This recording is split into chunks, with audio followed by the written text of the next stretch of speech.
여러분 안녕하세요. 네, 저는 성균관대학교에 문화융합대학원이라는 대학원이 새롭게 생겼습니다. 작년에 생겼고요. 거기서 문화예술경영학과 교수가 있습니다. 저는 30년 동안 문화기획자로 일을 했습니다. 제가 만약에 문화기획자로 일을 하지 못했으면, 계속하지 못했으면 저는 성균관대학교 교수가 될 수 없었을 거예요. 그러니까 이거는 오늘 강의랑도 좀 연결이 돼 있는데, 제가 이제 34년 정도 됐는데, 그 전에 문화를 한다 그러면 오늘 그게 무슨 비즈니스인지를 몰랐어요. 우리 부모님도 아직 제가 무슨 일을 하는지 몰라요. 어디 가서 친구분들한테 얘기를 하려고 해서 네가 도대체 무슨 일을 하냐? 그럼 물어보세요. 그리고 굉장히 배가 고팠어요. 배가 고파서 투잡을 항상 갖고 회사를 다니면서 문화기획을 하고 축제 감독을 하고 이렇게 30년 동안 하다 보니까 저보다 이제 더 배고픈 사람들은 다 떨어져 나갔어요. 그리고 이제 근근히 살아남은 사람들은 했는데 2006년, 7년부터 갑자기 제가 이제 그때 문화마케팅이라는 거를 정부랑 같이 문화마케팅 정책을 만들어서 모든 기업의 문화마케팅 팀이 생겼어요. 그래서 이제 기업에서 예술을 가지고 활용하는 방법들, 마케팅을 하고 매니지먼트를 하고 이런 것들이 막 활성화되면서 문화 전문가들이 필요하게 됐어요. 근데 막상 문화 전문가들은 배가 고파서 다 떨어져 나간 뒤였어요. 그래서 세상이 지금 너무나 급격하게 변화하고 있는데 우리 학교에서도 마찬가지예요. 학교에서도 옛날 산업사회 직업들, 산업사회 교육들을 계속 하고 있는 거예요. 그럼 저희 학교도 마찬가지예요. 저희 학교는 정말 우리 경영대 같은 데는 전교 1등 하는 아이도 떨어지고 그래요. 수시에. 그런데 다른 비즈니스를 한번 생각을 해봤으면 좋겠다는 거죠. 굳이 산업사회에 막 끼고 들어가가지고 싸우고 거기서 1등 해봤자 대기업 취직해가지고 만족스러운 삶을 살겠지만 그래도 너무나 세상이 바뀌었기 때문에 지금은 산업사회 교과와 교육과 직업과 그런 게 어쩌면 안 맞을 수도 있는 세상이 되고 있다는 거죠. 지금은 이제 오버랩 순간이라고 생각을 하는데 그래서 사실은 저는 교육 전문가는 아니에요. 문화기획, 문화 전문가, 문화예술, 컬처럴 마케팅 전문가예요, 사실은.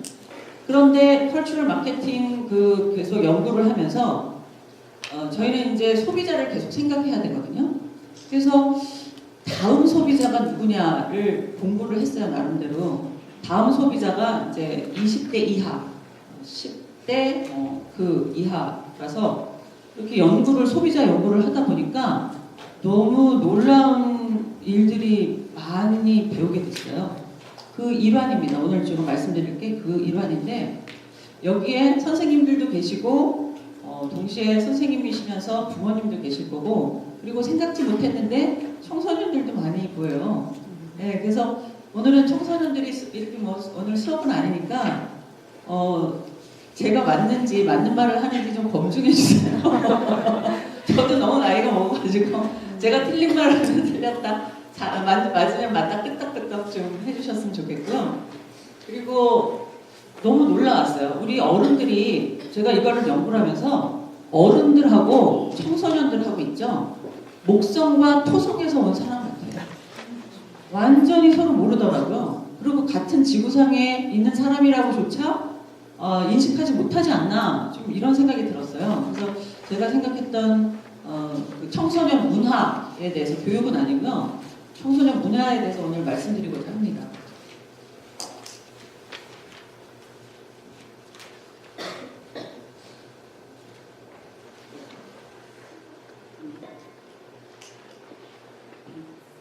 그래서 오늘 청소년 문화 중에서 저는 이제 청소년들을 다 잡을 수 없으니까 청소년하고 지금 성인 세대에서 가장 차별점이, 기준점이 뭐냐 하면 청소년들은 영상과 디지털, IT에 굉장히 능숙한 사람들이라는 거예요.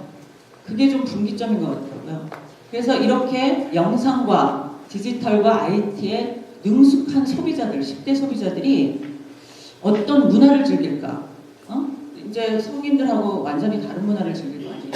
그래서 얘네들은 도대체 어떤 생각을 하고 살아가며 얘네들이 원하는 욕구는 뭘까? 니즈는 뭘까? 저는 이제 마케팅을 전공했기 때문에 니즈는 뭘까? 이렇게 해서 이제 연구가 시작이 됐습니다. 근데 그 중에서 가장 특출난 뭐라 그래? 세그멘테이션 소비자 군을 발견했는데 그게 오타쿠였습니다. 오타쿠. 오타쿠라고 하면 되게 싫어하지. 싫어하더라고요. 근데 일본의 오타쿠랑 한국의 오타쿠랑 좀 달라요. 좀 다른 양상으로 변해왔습니다. 그래서 오늘은 이제 일본의 오타쿠는 아니에요. 한국적인 오덕후. 오덕후에 대해서 그들이 도대체 뭘 하고 노는지, 그러면 성인들, 어른들, 부모들, 교수, 선생님들은 그들한테 뭘 어떻게 해줘야 될지에 좀 말씀을 드리고자 합니다.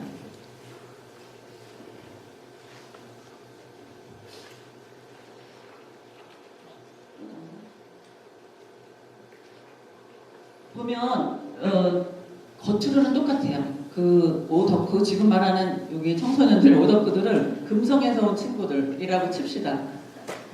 금성에서 온 친구들은 놀긴 놀아요. 지구인들 같이 놀아요.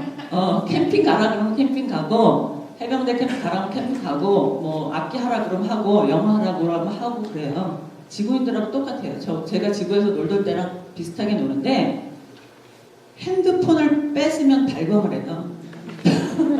그 도대체 핸드폰 안에 그게 뭐가 있길래 가장 큰 벌이 핸드폰 뺏는 거지. 그러니까 부모님들은 너무 궁금한 거예요. 도대체 얘가 핸드폰을 갖고 뭘 하는 거야 도대체.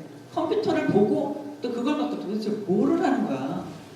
저는 드디어 알아냈어요. 그들이 뭘 하는지. 그래서 좀 알려드리고 싶어요. 선생님들하고 부모님들한테. 그래서 저렇게 핸드폰을 갖고 자기네들끼리 막 뭔가를 해요.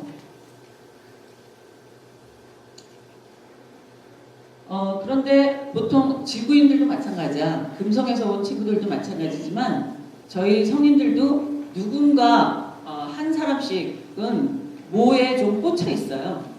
예를 들면 성인들은 와인에 꽂혀 있는 분들 굉장히 많아요.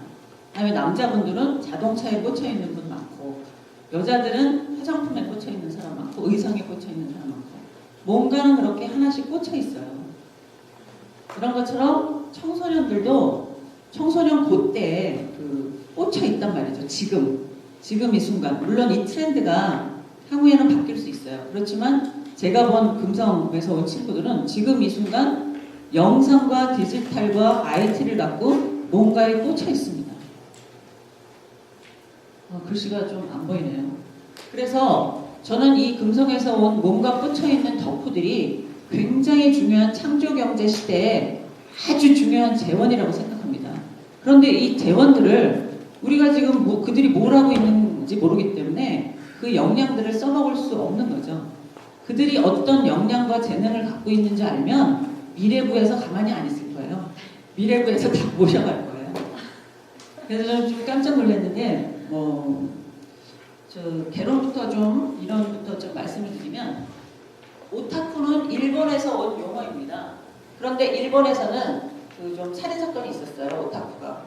그래서 굉장히 부정적인 의미로 쓰였습니다. 그다음에 일본의 오타쿠는 집안에 이렇게 있고 폐쇄적이고 사람들하고 사귀지 않고 그런 개별적인 개인들을 말합니다. 그다음에 일본의 오타쿠는 아주 전문가예요. 어떤 분야에 대해서 굉장한 전문가를 이야기합니다. 그리고 또 왕따입니다. 왕따를 당했기 때문에 집안에 있든지 아니면 스스로가 왕따가 돼서 집안에 있든지, 그래서 외톨이형이라고 이야기합니다.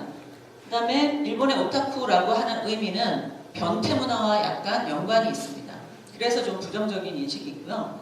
그 다음에 또 특징이 뭐냐면 수집욕이 있고 과시욕이 있습니다. 그래서 취미가 좀 과잉된 사람들을 오타쿠라고 의미를 합니다. 그런데 오타쿠가 일본에 있다가 한국으로 넘어왔는데 완전히 또 다른 양상, 같은 의미지만 다른 양상으로 스스로 이제 자가 발전을 합니다. 그래서 한국은 오덕후라고 구별 지어서, 사실은 오타쿠입니다. 근데 구별 지어서 오덕후라고 이야기를 했습니다. 한국의 오덕후는 안 나와요? 한국의 오덕후는 일본 문화 중에서 2D, 3D 애니메이션을 특별히 좋아하는 친구들을 지칭하는 경우가 많습니다. 애니메이션, 좀 꽂혀서 시작하는 사람들이 많습니다. 그 다음에 일본의 오타쿠랑 한국의 오덕후가 가장 차별적인 것은 뭐냐면 한국의 오덕후는 창작력이 굉장히 높습니다. 그래서 창작하고 싶어 하는 사람들. 그래서 아마추어 창작자들을 오덕후라고 지칭해도 무리가 없을 정도입니다. 거의 다 오덕후 제가 겪었던 저도 오덕후를 싸그리 다 만난 건 아니고 제가 만났던 수많은 오덕후들은 굉장히 창의적이었습니다. 그 다음에 부정적인 의미가 남아있기는 하나 한국의 오덕후는 그룹을 지어서 자기네들끼리 서로 소통을 합니다. 그래서 커뮤니티도 굉장히 많고 또 스스로들 굉장히 릴레이션십이 좋았습니다. 그러니까 외톨이형은 아니었습니다. 한국의 오덕후는. 그 다음에 엽기와 댓글 문화로 일본이 약간 변태 문화와 연관이 돼 있다 그러면 한국은 좀 엽기, 유머 쪽으로 좀 특화가 되어 있었습니다. 그 다음에 일본의 오타쿠가 예를 들면 브레이크 없는 취미 생활을 가진 고취미의 사람들을 한다면 한국의 오덕후는 굉장히 자기네들 스스로가 어떤 규제와 통제를 스스로 합니다. 그래서 좀 일본의 오타쿠와 한국의 오덕후가 좀 다른 양상으로 지금 발전하고 있는 상황입니다. 제가 보기에는 오덕후가 더 줄어들진 않아요. 앞으로도 점점 더 증가할 것이라고 보고요. 오덕후는 사실 60년대부터 시작을 했는데 굉장히 역사가 깁니다. 60년대, 70년대, 80년대, 90년대, 2010년대인데 오덕후, 우리 아마 이 중에서도 저는 청소년 중에 3분의 2는 오덕후라고 생각을 합니다. 그런데 우리가 어른들이 그들을 지금 못 본 척하는 거예요. 사실은 있어, 그냥 존재해요. 존재하고 활동하는데 레지스탕스야, 레지스탕스. 비밀리에 숨어서 활동을 합니다. 지하에서. 왜냐하면 성인들이 싫어하는 거 보여주기 싫으니까. 만화 보는 거 싫어하고, 만화 그리는 거 싫어하고, 그 다음에 만화, 소설, 이런 것들 자기네들이 창작하는 걸 싫어하기 때문에 표면적으로 나타나면서 안 합니다. 자기네들끼리 숨어서 레지스탕스처럼 독립운동, 독립이 되는 그날까지 숨어서 지금 레지스탕스 운동을 하고 있습니다.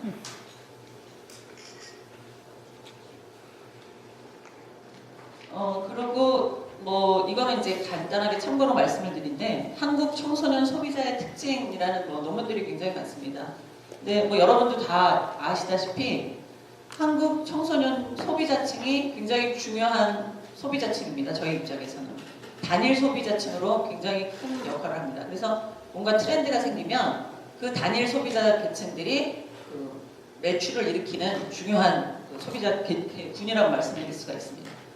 그리고 이들은 기성세대에 비해서 감성적, 유행 민감, 프라이버시 중요, 개성, 정체성 이런 것들을 표현하는 그런 상품과 서비스를 구매를 합니다. 좀 달라요.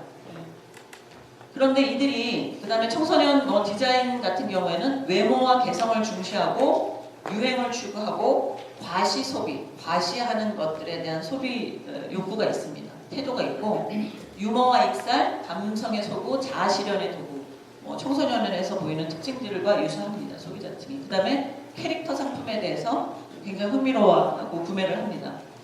근데 이들이 과도한 입시 경쟁, 그 다음에 좀 이렇게 위축된 그 사회 분위기 때문에 건강한 창의적인 활동, 그 다음에 여가를 누릴 수가 없습니다.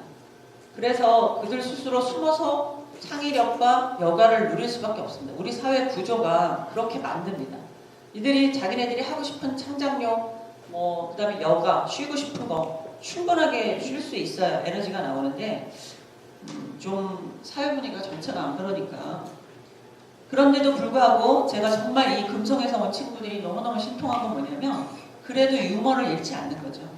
유머를 잃지 않고 그 다음에 감성을 잃지 않고 세련되고 굉장히 세련됐습니다. 그 다음에 주체적이고 자발적이고 이런 태도들을 계속 견지하기 때문에 굉장히 신통방통하다. 나 같으면 쓰러졌을 텐데. 네, 그래서 이들이 굉장히 에너지가 있구나, 강인하구나 라는 것을 느꼈습니다. 이제 본격적으로 말씀을 드리면 제가 오늘 말씀드리는 그 타겟층은 모든 오타쿠, 모든 청소년이 아니라 창작 능력이 있는 미래 소비자가 대상입니다. 그것 중에서도 뭐 음악 이게 아니라 예를 들면 그 창작자인데 2D, 3D, 그 다음에 영상, 디지털, IT 쪽에 관심 있는 미래 소비자. 이들이 바로 우리 IT 글로벌 그 뭐라 그러죠? 제작자가 될 뭐 게임 제작자도 될 수 있고 뭐 IT로 3D, 4D 저는 이제 문화 기획을 하기 때문에 우리나라에서 최첨단 3D, 4D는 다 기획을 하고 취급을 합니다. 그런데 거기에 사람들이 3D라서 저기 굉장히 헐리우드나 뭐 이런데 굉장히 진출을 많이 계세요. 감독님이라든가 그런데도 불구하고 그 전부 다 독고다이예요, 선생님들이. 그 밑에 이런 금성에서 온 친구들이 쭉쭉쭉쭉 그 받쳐주고 커나가야 되는데 후배를 양성할 수가 없어요. 게임을 만들고 싶어도 없어요, 사람이. 전부 다 공부를 하고 있어가지고. 그래서 그게 너무 안타까웠던 거예요. 그래서 찾아보니까 바로 이 창작자들이, 영상과 디지털로 창작을 하는 창작자들이 그 뒤를 이어서 헐리우드에도 가고 라스베가스에도 가고, 그게 한국 사람 오덕후가 가장 빠르게 진출할 수 있는 대상이라는 거죠.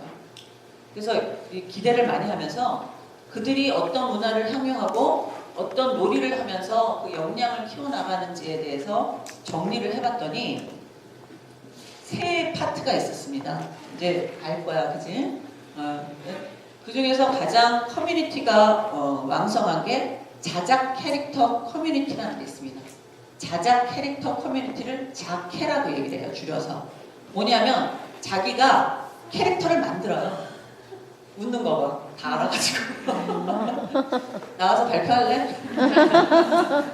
자기 스스로가 자작 캐릭터를 그려요. 그 다음에 거기에다가 성격을 부여해요. 네, 그렇게. 그래서 저는 자작 캐릭터 커뮤니티를 중심으로 했습니다. 그래서 창작 커뮤니티가 한국에 이제 크게는 세 가지가 있다고 말씀드릴 수가 있습니다. 첫 번째는 자작 캐릭터 커뮤니티, 두 번째는 비툴 커뮤니티, 세 번째는 보컬로이드 커뮤니티입니다. 이게 양상이 다 틀립니다. 자작 캐릭터 커뮤니티는 뭐 어른들도 아시는 뭐 기존에 있던 그걸 뭐 2D 프로그램 있잖아요. 스케치북이라든가 이걸로 그림을 그려요. 아주 어렵게. 그래서 2D로 그림을 그리는데 포토샵, 뭐 그다음에 스케치북 이런 것들을 사용해서 그림을 그려요. 그다음에 자기가 만든 캐릭터를 가지고 다양한 타인과 같이 다양한 역할로를 해요. 어머님들 기억하시죠, 선생님들? 우리 종이 인형 갖고 놀았어요, 옛날에. 종이 인형 옷 입히고 놀았는데 얘들은 이거를 지네들이 캐릭터를 만들어서 옷을 입히고 역할로를 해요. 영상으로. UCC도 제작해요. 너무나 놀라웠어요. 그 다음에 주요 이제 자작 캐릭터 커뮤니티는 주요 놀이터는 네이버 카페예요. 그런 게 있고, 그 다음에 이거보다 좀 더 발전한 거는, 진화한 거는 비툴 커뮤니티예요. 비툴 커뮤니티는 자작 캐릭터 커뮤니티에서 놀던 친구들이 더 그림을 잘 그리고 싶은 거예요. 그래가지고 여기서 나온 어떤 사람이 비툴이라는 그림 도구를 개발했어요. 너무 놀랍지 않아요? 자기가 아쉬우니까 이들은 이렇게 컨텐츠나 이런 그걸 가지고 그림 도구를 만드는 친구들이에요. 너무 놀라웠어요. 그래서 비툴은 자작 캐릭터랑 같아요. 뭐 그림도 캐릭터를 가지고 놀고 하는데 비툴이라는 도구를 만들어서 쓰기 때문에 그림이 굉장히 좋아요. 뭐 여기도 뭐 여러 가지 일이 있습니다만, 그래서 자작 캐릭터는 커뮤니티가 따로 있고 비툴 커뮤니티는 비툴 커뮤니티가 따로 있어요. 근데 처음에는 비툴 커뮤니티가 비툴 도구를 쓰면 돈을 받았기 때문에 정말 자캐해서 막 컴플레인을 했어요. 그래서 지금은 이제 무료로 다 그 도구를 쓰게도 해요. 그래서 두 개는 캐릭터를 가지고 세계관이라고 뭘 만들어가지고 조금 이따 말씀을 드리겠지만 세계관 안에서 캐릭터를 만들어서 서로 역할놀이를 하는 거예요. 그런 거고 보컬로이드 커뮤니티는 이거와는 전혀 딴판인 커뮤니티예요. 보컬로이드 커뮤니티는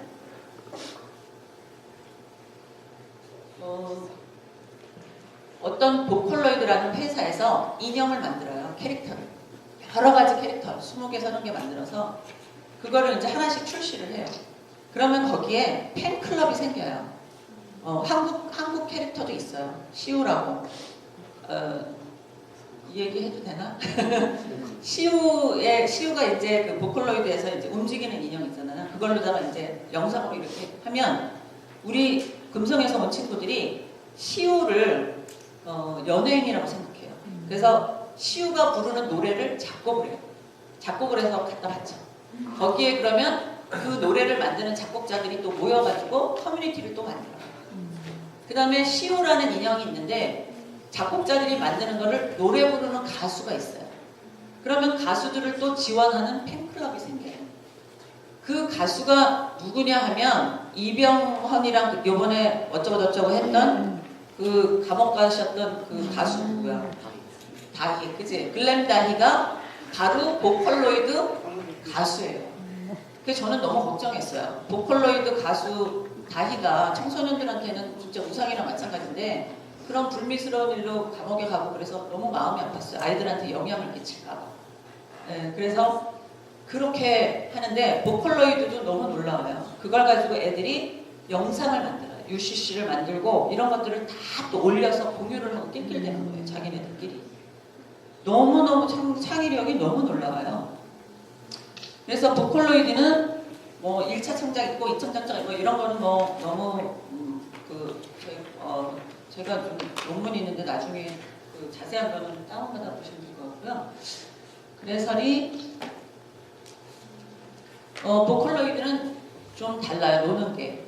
전에 자켓 커뮤니티는 네이버 카페에서 만들어서 놀기 때문에 그 안에 들어가서 놀기 때문에 굉장히 엄격해요. 네이버에서 19금이면 확 잘라버리고 이래요.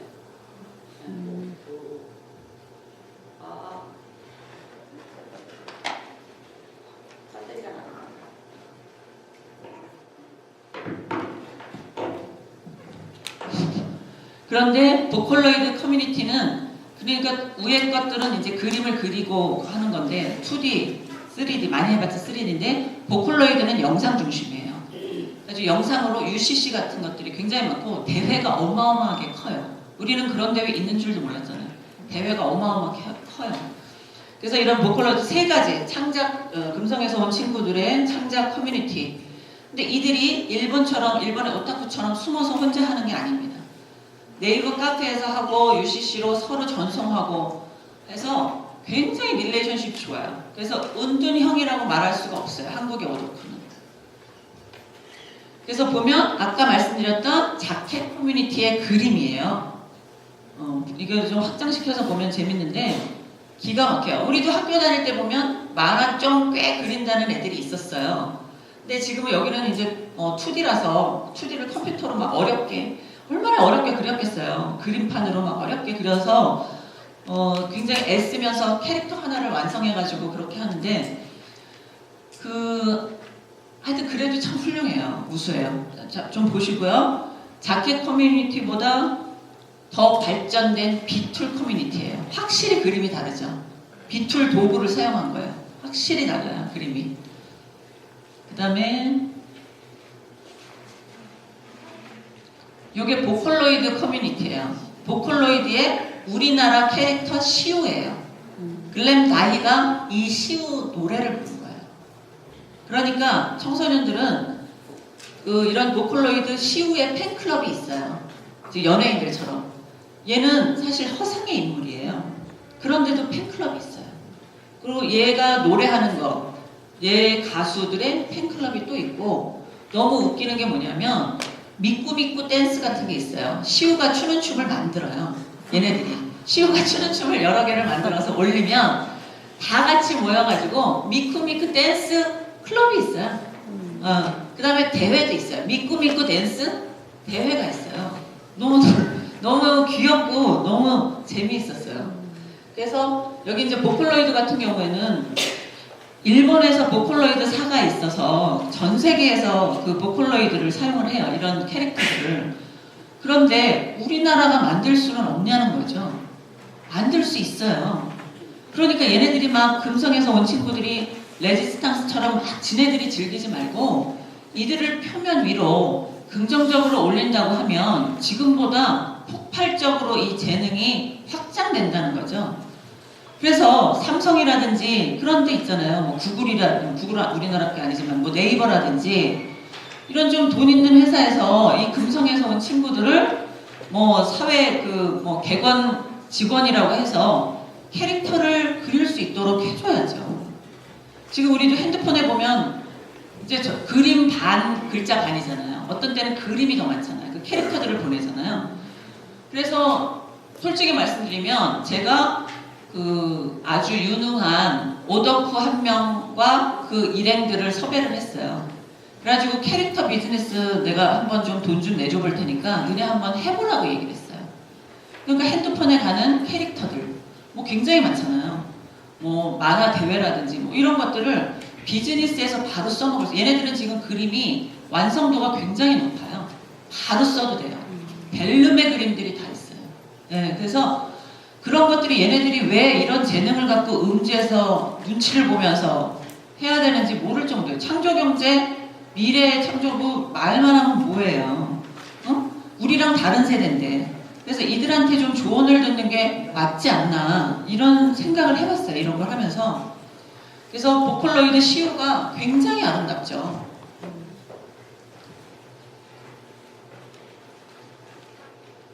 이거는 그 보컬로이드 회사에서 시우 홀로그램 콘서트를 한 거예요. 그러니까 돈을 받아요. 그럼 여기 싸이 콘서트 아시죠? 싸이 홀로그램 콘서트보다 시우 콘서트가 먼저 나왔어요.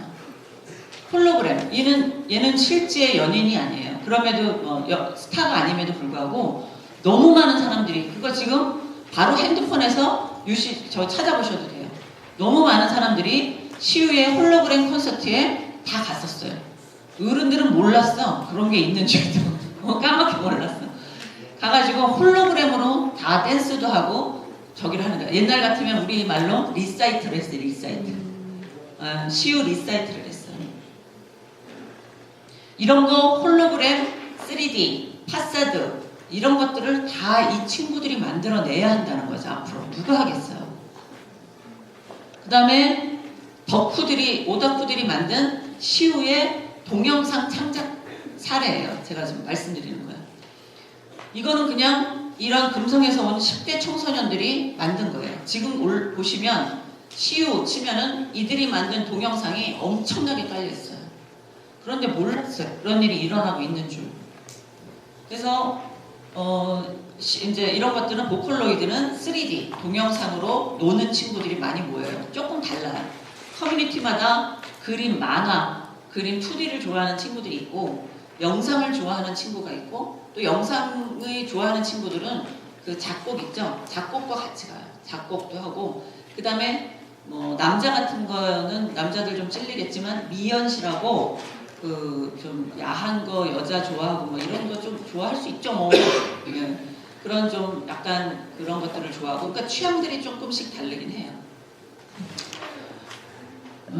그렇게 그 다음에 여기서 시우도 굉장히 영상적으로 많이 하는데 거기서 자기네들끼리 프로젝트를 만들어서 또 모여요. 그러니까 얘네들은 이합집산이에요. 모였다가 다시 프로젝트가 보통 3개월 정도, 한 달에서 3개월 정도 프로젝트로 모여요.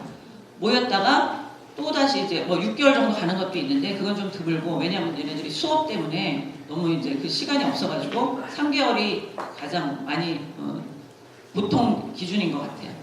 3개월 동안 모여가지고 스토리텔링을 하면서 노는 거죠. 근데 시우 같은 경우에는 카게로우 프로젝트, 일루전 프로젝트, 루시드 프로젝트 해가지고 프로젝트별로 모여라 하면 너무 놀라운 게 뭐냐면 이들은 접근도가 너무 좋다는 거죠. 그래서 야, 네 친구 서울에 있는 오덕후한테 야, 네 친구 좀 데리고 와 그랬더니 데리고 올 수가 없대요. 왜? 그랬더니 포항 산대요. 그러니까 전국에 있고 전 세계적으로 있어요. 얘네들의 특징이 뭐냐면 겁내진 않아요. 거리감도 겁내지 않고 외국에 있는 친구를 사귀는 것도 겁내지 않아요. 굉장히 글로벌적이에요. 그다음에 외국에 있는 자료들도 막 퍼오고 그 다음에 미국이나 뭐 유럽에 있는 친구들도 이런 커뮤니티에 다 가입되어 있어요. 같이. 그래서 동시대, 동시간, 그 다음에 글로벌 이들의 특징이라고 말씀드릴 수가 있습니다. 이들이 무슨 산업사회의 어른들보다 뭐가 뭐 더 덜 지식 수준이 낮다고 이야기할 수 있겠어요? 우리 어른들은 그런 쪽에 컴맹이라고 UCC 동영상 못 올리는 사람들이 참 많죠. 그래서 이런 프로젝트별로 노는다고 말씀드릴 수가 있습니다. 이게 크면은 참 잘 보일 텐데 안 보이셔서 참 안타깝네요. 그래서 어떤 방식으로 노는지 이해하시면은 좋을 거예요.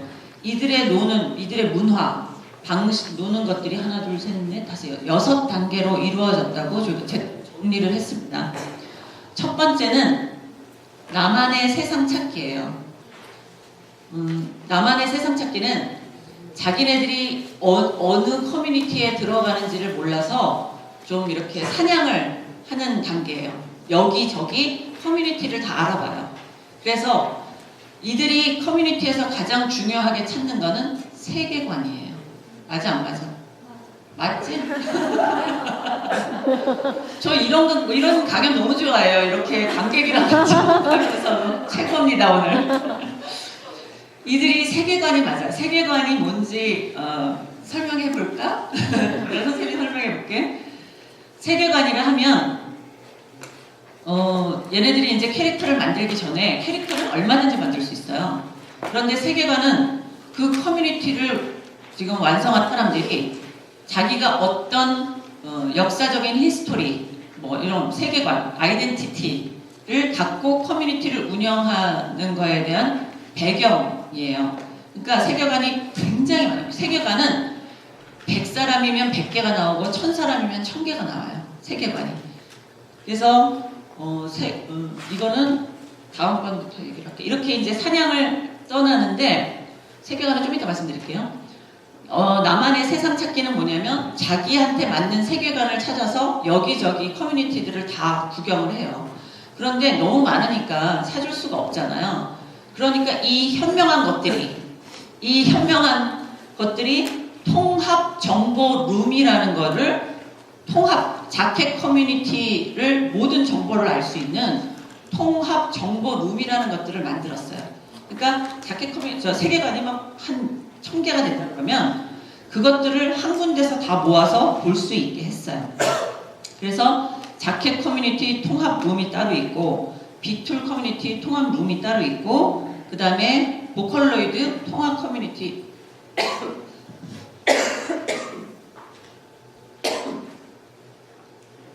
죄송합니다. 통합 정보룸이 따로 있습니다. 그래서 통합 정보룸에 가면 통합 정보룸도 굉장히 놀랍습니다. 마치 모든 정보가 들어있는 그런 허브 같은 기관이에요.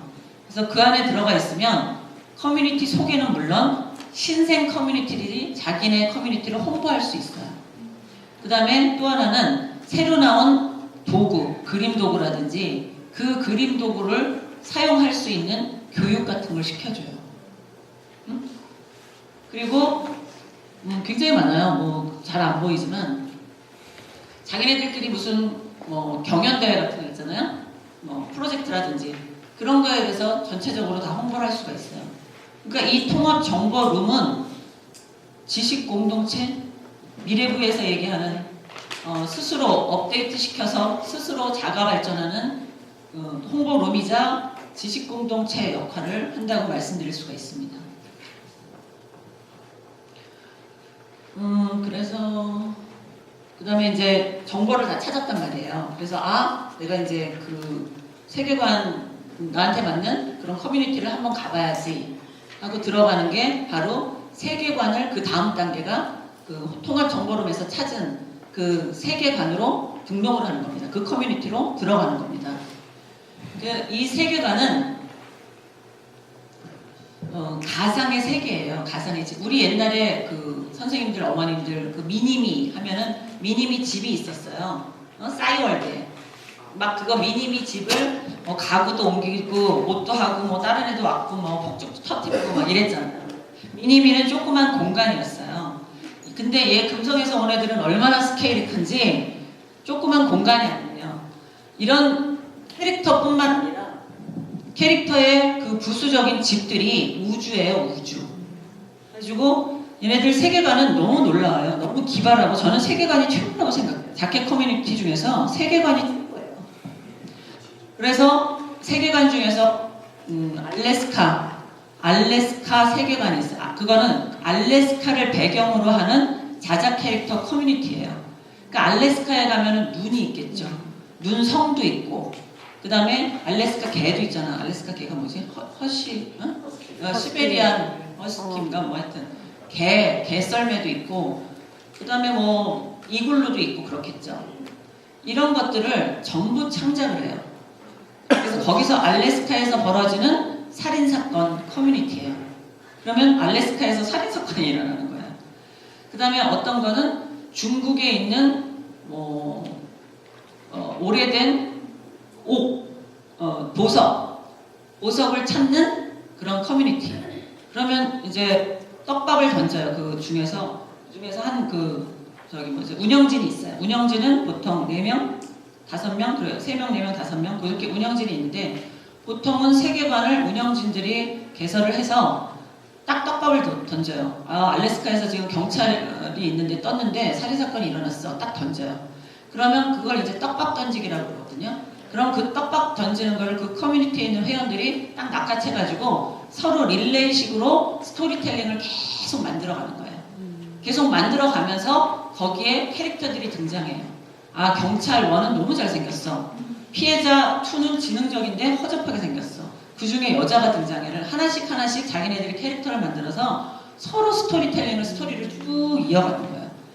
그래서 마지막에 3개월쯤 지나면 뭐 범인이 잡혔다든지 학교를 졸업했다든지, 학교가 제일 많아요. 커뮤니티 스토리 중에 세계관 중에서 학교를 졸업했다든지 뭐 이런 것들이 되면 그 커뮤니티가 문을 닫게 되는 거예요. 그게 보통 3개월 정도 걸려요. 3개월 동안 여러분 얘네들은 밥 먹을 때, 잘 때, 학교 공부할 때 이 커뮤니티에 다 들어가 있어요. 쉬지 않아요. 그러니까 엄마가 어쩌고저쩌고 야 공부해 씻고 밥 먹어 해도 들리지 않아요. 얘네들이 커뮤니티 할 동안은 자다가도 일어나서 누가 얘기를 하면 그거 받아가지고 빨리 써야 돼요. 항시 24시간 대기조예요. 그러니까 도대체 그럴 때 있잖아. 애들이 컴퓨터를 하고 핸드폰을 하는데 도대체 뭘 하는지 모르고 신경질만 내. 그게 바로 이 자켓 커뮤니티 하고 있을 때일 수도 있어요. 네. 그러니까 3개월 동안 완전히 여기에 몰입을 해요. 그러면서 저기 멀리에 있는 친구들과 저는 그리고 굉장히 놀라운 것도 많이 봤는데 제가 이제 살살 꼬셔가지고 그 오덕후들하고 이렇게 계속 놀았어요. 몇 달 동안. 그랬는데 저한테 보여줄 게 있대요. 너무 놀라운 게 내 컴퓨터에 스케치북이 하나 뜨는데 그 스케치북에 서울에 사는 애, 울산 사는 애, 울릉도인가? 하여튼 섬이야. 섬에 사는 애 셋이 모여가지고 스케치북에 동시에 그림을 그리더라고요. 그게 뭐라고? 얘네 다 알아. 너무 놀라웠어요. 그런 것도 막 만들어서 해요. 같이. 이름이 네케리오? 네켄? 그렇다니까요. 어떻게 셋이 그림을 동시에 그림을 그리는 거를 제가 보게 될 줄은 몰랐어요. 너무 놀랐어 정말. 하여튼 그렇고 너 나중에 같이 나랑 강의 다니자. 이렇게 재능 있는 애들, 지네들이 없으면 만들어 쓰는 거예요. 그게 바로 영상시대, 디지털 세대 애들하고 산업사회 우리 성인들하고의 분기점이라고 말씀드릴 수가 있어요. 그 다음에 세계관이 돼서 얘네들이 너무 마음에 맞는 세계관을 선택을 했으면 거기에 집중적으로 몰입을 해요. 그 다음 단계는 이제 세계관에 들어섰으면 세계관도 너무너무 아름다워요. 그런데 정말 레지스탕스처럼 여러분들이 자켓 커뮤니티에 어른들이 들어갈 수가 없어요. 저는 정말 천운이에요, 천운. 어른 중에서 아마 들어가 본 사람 10사람도 안 될걸? 그지? 절대 못 들어가요. 열어주지 않아요, 문을. 그래가지고 댁에 계신 애들을 살살 꼬셔서 한번 들어가 보세요. 얘네들이 어떤 세계관에서 놀고 있는지. 너무 놀라웠고, 그 다음에 조금 이따 말씀드리겠지만 자기네들끼리 막 노는 게 아니에요. 굉장히 규율이 심해요. 그래가지고 막 깝죽 따는 애들은 지네끼리 거기서도 왕따 시키고 꺼져 이러고 빼버리고, 규율이 나름대로 예의를 지키고 규율이 엄격하답니다. 그래서 이렇게 세계관을 선택하면 세계관은 대전제, 소전제, 러브라인으로 구성이 되어 있어요. 이것도 되게 중요한 얘기예요. 대전제는 이제 뭐 알래스카, 아니면 청동기 시대, 아니면 스페인, 그런 문화, 그건 나라가 아니에요. 얘네들이 상상하는 뭐 지구도 아니에요. 생성하는 도시예요. 그렇게 대전제를 선택한 다음에 그 다음에 중전제는 뭐냐면 거기서 경찰물로 할 건지 범죄물로 할 건지 학생물로 할 건지 아니면 문화권이라고 해서 문화권별로 할 건지 중전제를 또 선택을 해요. 그 다음에 또 중요한 거가 뭐냐면 러브라인이에요. 웃는 거 뭐 찔리냐? 아, 목이 바쁘시네요. 그 러브라인이 우리들 성인들이 생각하는 러브라인하고 많이 틀려요. 그러니까 이 커뮤니티 안에서는 IT 안에서는 금기가 없어요. 조금 있어요. 금기가 많이 없는 편이에요. 그래서 세 가지 러브라인이 제일 커요. 그냥 평범한 여자와의 러브라인. 그 다음에 두 번째는 남자와 벌써 끝날 때가 됐어요. 빨리 하겠습니다. 하여튼 남자와 남자끼리 러브라인, 여자와 여자끼리 러브라인, 뭐 이런 식으로. 그러니까 얘네들은 이 디지털 세상 안에서 자기네들끼리 공동체를 만들면서 현실 사회에서는 이루지 못했던 욕구들을 다 풀고 있습니다. 근데 엄마들, 특히 선생님들, 엄마들, 얘네들을 현실 세계에서 못하게 하는 것들을 디지털 세상에서도 못하게 하지 말아주세요. 디지털 세상에서라도 해야 돼요. 그래야 숨을 쉴 수가 있어요. 네. 그래서 그 다음에 이제 이게 세계관이에요. 세계관 너무 기발해가지고 이루 말할 수 없을 정도예요. 그 다음에는 공동체별로 스토리라인을 하면서 규율을 지키는데 이런 것도 굉장히 엄격합니다. 네이버 카페에서 주로 하기 때문에 네이버 카페에서 19금 금지를 하고 자기네들 카페 내에서 자기네들끼리 금지 규율 사항이 굉장히 많습니다. 그 다음에 얘네들은 자기네들끼리 빨리빨리 막 올려야 되기 때문에 약어로 다 사용을 합니다. 그래서 여러분들 들어보셨는지 모르겠는데 가달캐가 뭐야? 가슴 달린 캐릭터. 남자인데 가슴이 달렸어. 남자인데 여성처럼 하는 거예요. 고달캐는 뭐야? 고달캐. 부추 달린 캐릭터예요. 츤데레는 뭐야? 츤데레는 미생에서 보셨던 과장, 막 마음속으로는 따뜻한데 틱틱거리는 사람, 겉으로는 틱틱거리는 사람을 츤데레라고 해요. 네, 그러니까 자기네들끼리의 그런 용어들이 백과사전식으로 엄청나게 두꺼운 게 있습니다. 그런 용어들을 사용합니다. 이렇게 공동체 규칙 지키기가 좀 심하고, 그 다음에 캐릭터 만들기. 아까 말씀드린 대로 캐릭터는 기존에 사용했던 미님이라든지 싸이월드 미님이라든지 아바타랑은 완전히 다른 형태예요. 그래서 얘네들은 캐릭터에서 한 가지 재미있는 건 뭐냐면 얘는 캐릭터가 만들 때 자기를 주인님으로 생각해. 내가 인터뷰했던 애들은 캐릭터가 따로 있고 자기는 캐릭터의 주인님이라고 생각해요. 그래서 또 아닌 경우도 있어요. 캐릭터 입장이 돼서 그걸 캐릭터 이입제라고 그러는데 캐릭터 입장에서 그림을 그리기도 하고 아니면 주인님으로서 그림을 그려요. 그래서 상대방에서 자기의 캐릭터와 얘네 캐릭터가 주인님 모르게 연애를 하면 되게 화를 내요. 주인님한테 허락을 받아요. 그게 매너예요. 네, 그런 게 있고 이거 캐릭터입니다. 너무 훌륭하죠?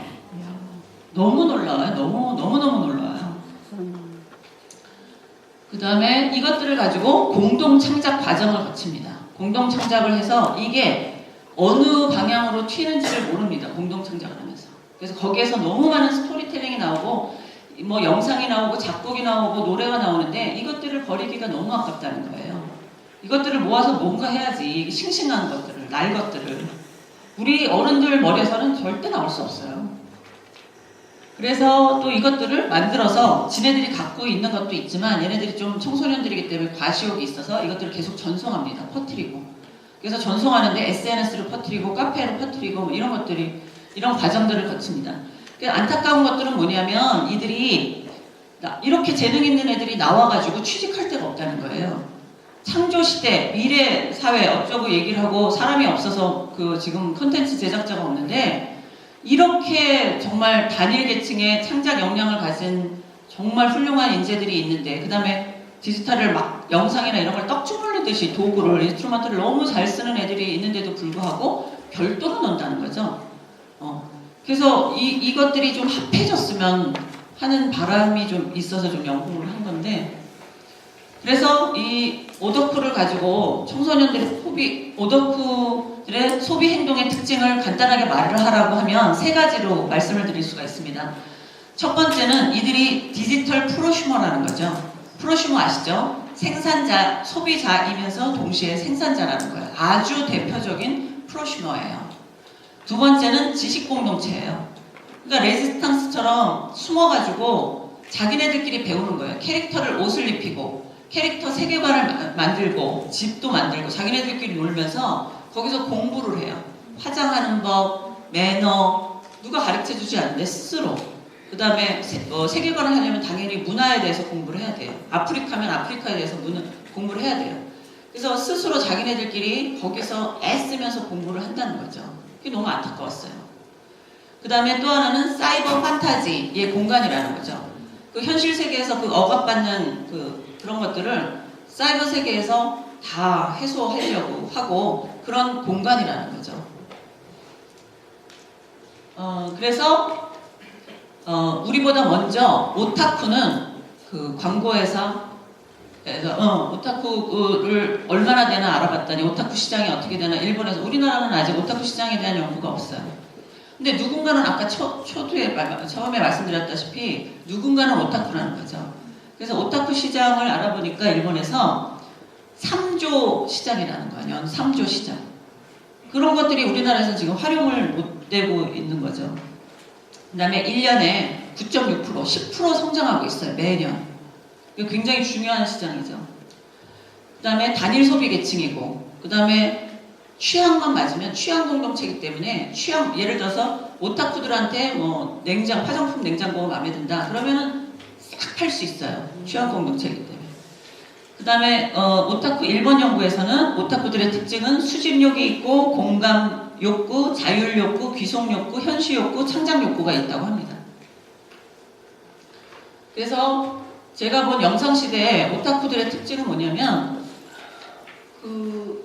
이들은 놀이를 통해서 지금까지 게임 있죠. 지금까지 했던 문화 콘텐츠 제품들, 어떤 일정한 상품들, 서비스들은 그것들을 소비하는 거였어요. 게임이나 뭐 이런 것들. 그런데 오타쿠들은 게임 소비와 동시에 창작을 해낸다는 거죠. 굉장히 다른 형태의 소비자들이에요.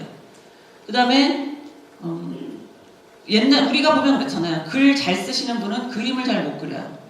그런데 이 오타쿠들은 그림도 잘 그리고 글도 잘 써요. 만화도 되게 잘하고. 그래서 둘 다 재능을 가진 친구들이 굉장히 많아요. 그 다음에 편집 도구와 영상 도구를 굉장히 잘 다뤄요. 그 다음에 자기네들이 만들고 필요에 의해서. 그러니까 얘네들은 만들려고 그러면 다른 것들도 만들 수 있다는 거죠. 그리고 이제 기존에 저도 많이 했으면 기장은의 산업사회에서는 예를 들면 상품이 좋다든지 서비스가 좋다면 팔려요. 그런데 오타쿠들을 본 결과 첫 번째 물건을 미래 세대한테 오타쿠를 비교해서 미래 소비자들은 어떤 것에 그 판매 소구점이 있을까를 봤더니 첫 번째가 재미가 있어야 돼요. 1번. 두 번째 공감할 수 있어야 돼요. 그 다음에 세 번째가 관계가 있어야 돼요. 관계성, 릴레이션십이 그 안에 들어가야 그걸 물건을 사요. 그러니까 기존의 산업사회 소비자들하고 미래 세대 소비자들은 그런 상품 구매하는 상품 구매 소구점이 다르다는 것을 알 수 있습니다.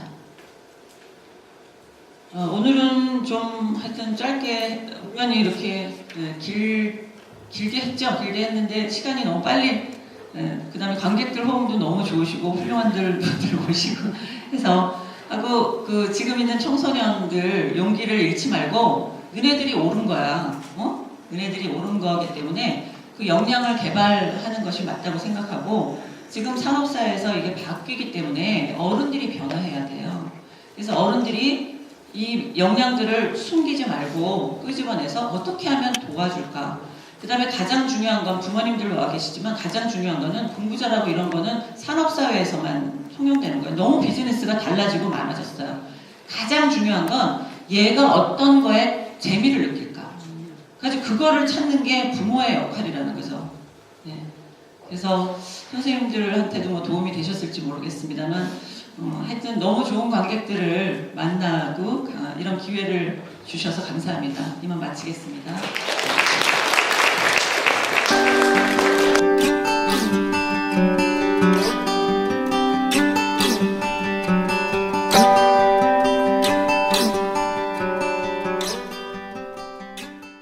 저는 이제 올해 그 대학 간 딸이 있는데 그 친구가 중학교 때 중1 때 자퇴를 했다가 다시 고등학교는 갔어요.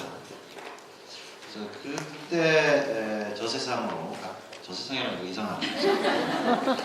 저쪽으로 갔다 온 것 같아요. 그때니까 벌써 지금 한 4, 5년 전인데 PC로 뭘 이렇게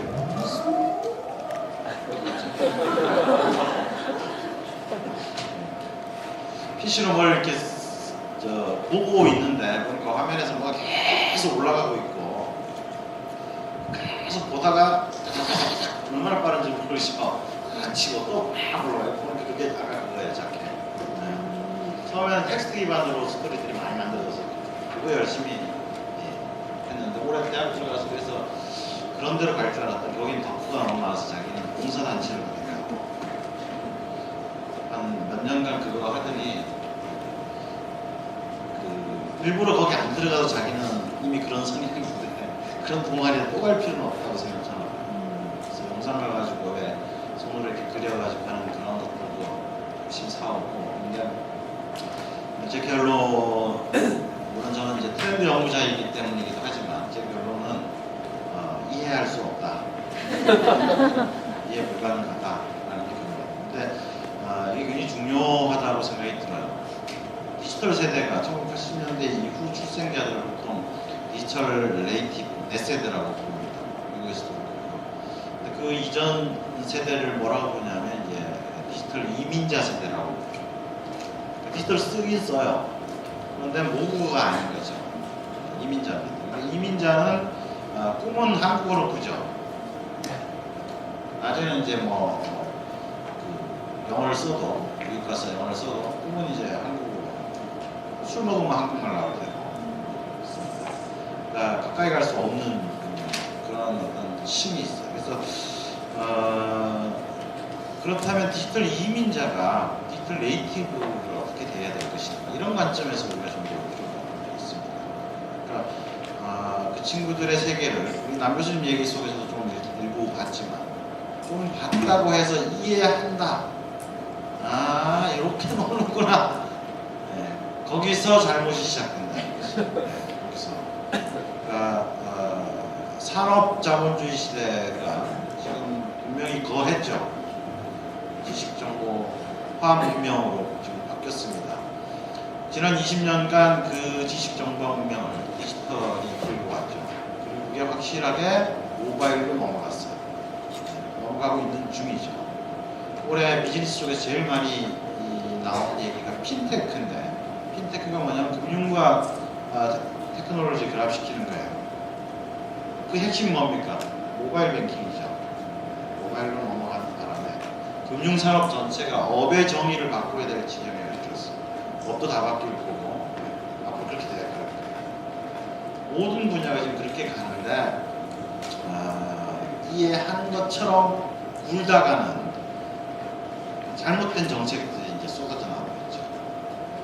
산업자본주의 시대가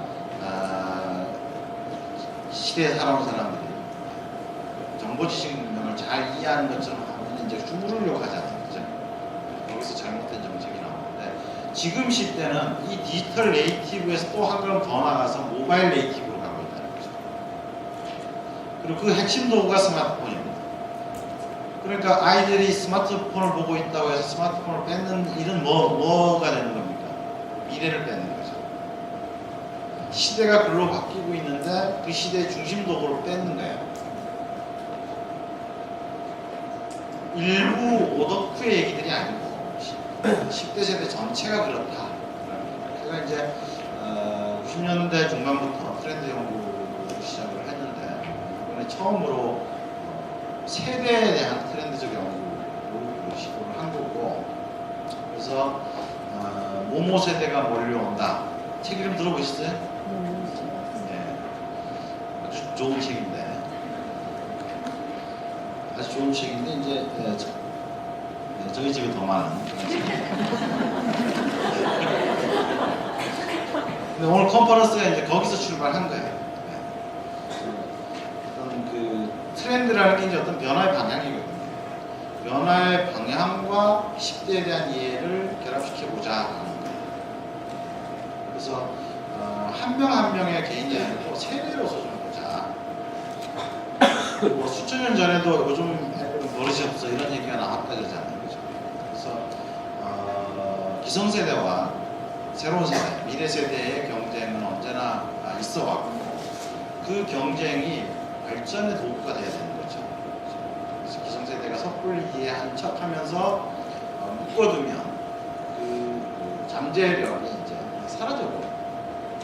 여러분 잘 생각해 보시면 2000년대에 전 세계 판도를 바꾼 것들을 보세요. 구글, 아마존, 유튜브, 그 다음에 페이스북, 이제 다 미국의 20대들이 시작한 거예요. 그 20대들이 1990년대 디지털 네이티브죠. 그죠? 지금 이제 모바일로 가는 거예요. 모바일로 가면 2010년대 지금의 10대들이 그런 세상을 만들어야 되겠죠. 충분히 잠재력도 있고 능력도 있고, 디지털 인프라가 전 세계 최고죠. 한국에 모바일 인프라 다 스마트폰 들고 있잖아요. 그걸 그렇게 못 만드는 건 누구 탓이냐 하면 그게 기성세대 탓이라고 저는 생각을 합니다. 그 관점에서 접근을 해요. 이 친구들이 충분히 구글이나 페이스북을 만들 수 있는 친구죠. 모바일에서. 그런 관점에서 우리가 접근했으면 좋겠다. 사실 이 얘기가 제 얘기의 끝입니다. 나머지는 책을 읽으시면 돼요. 책 내용을 조금만 같이 견식하는 정도로 우리가 하도록 하겠습니다. 어른들이 볼 때 얘하고 얘 차이가 별 게 없잖아요, 그죠? 얘는 웹을 모바일로 옮긴 거예요. 왼쪽 거는. 얘는 애초에 모바일을 중심에 놓고 만든 거예요. 큰 차이 없죠?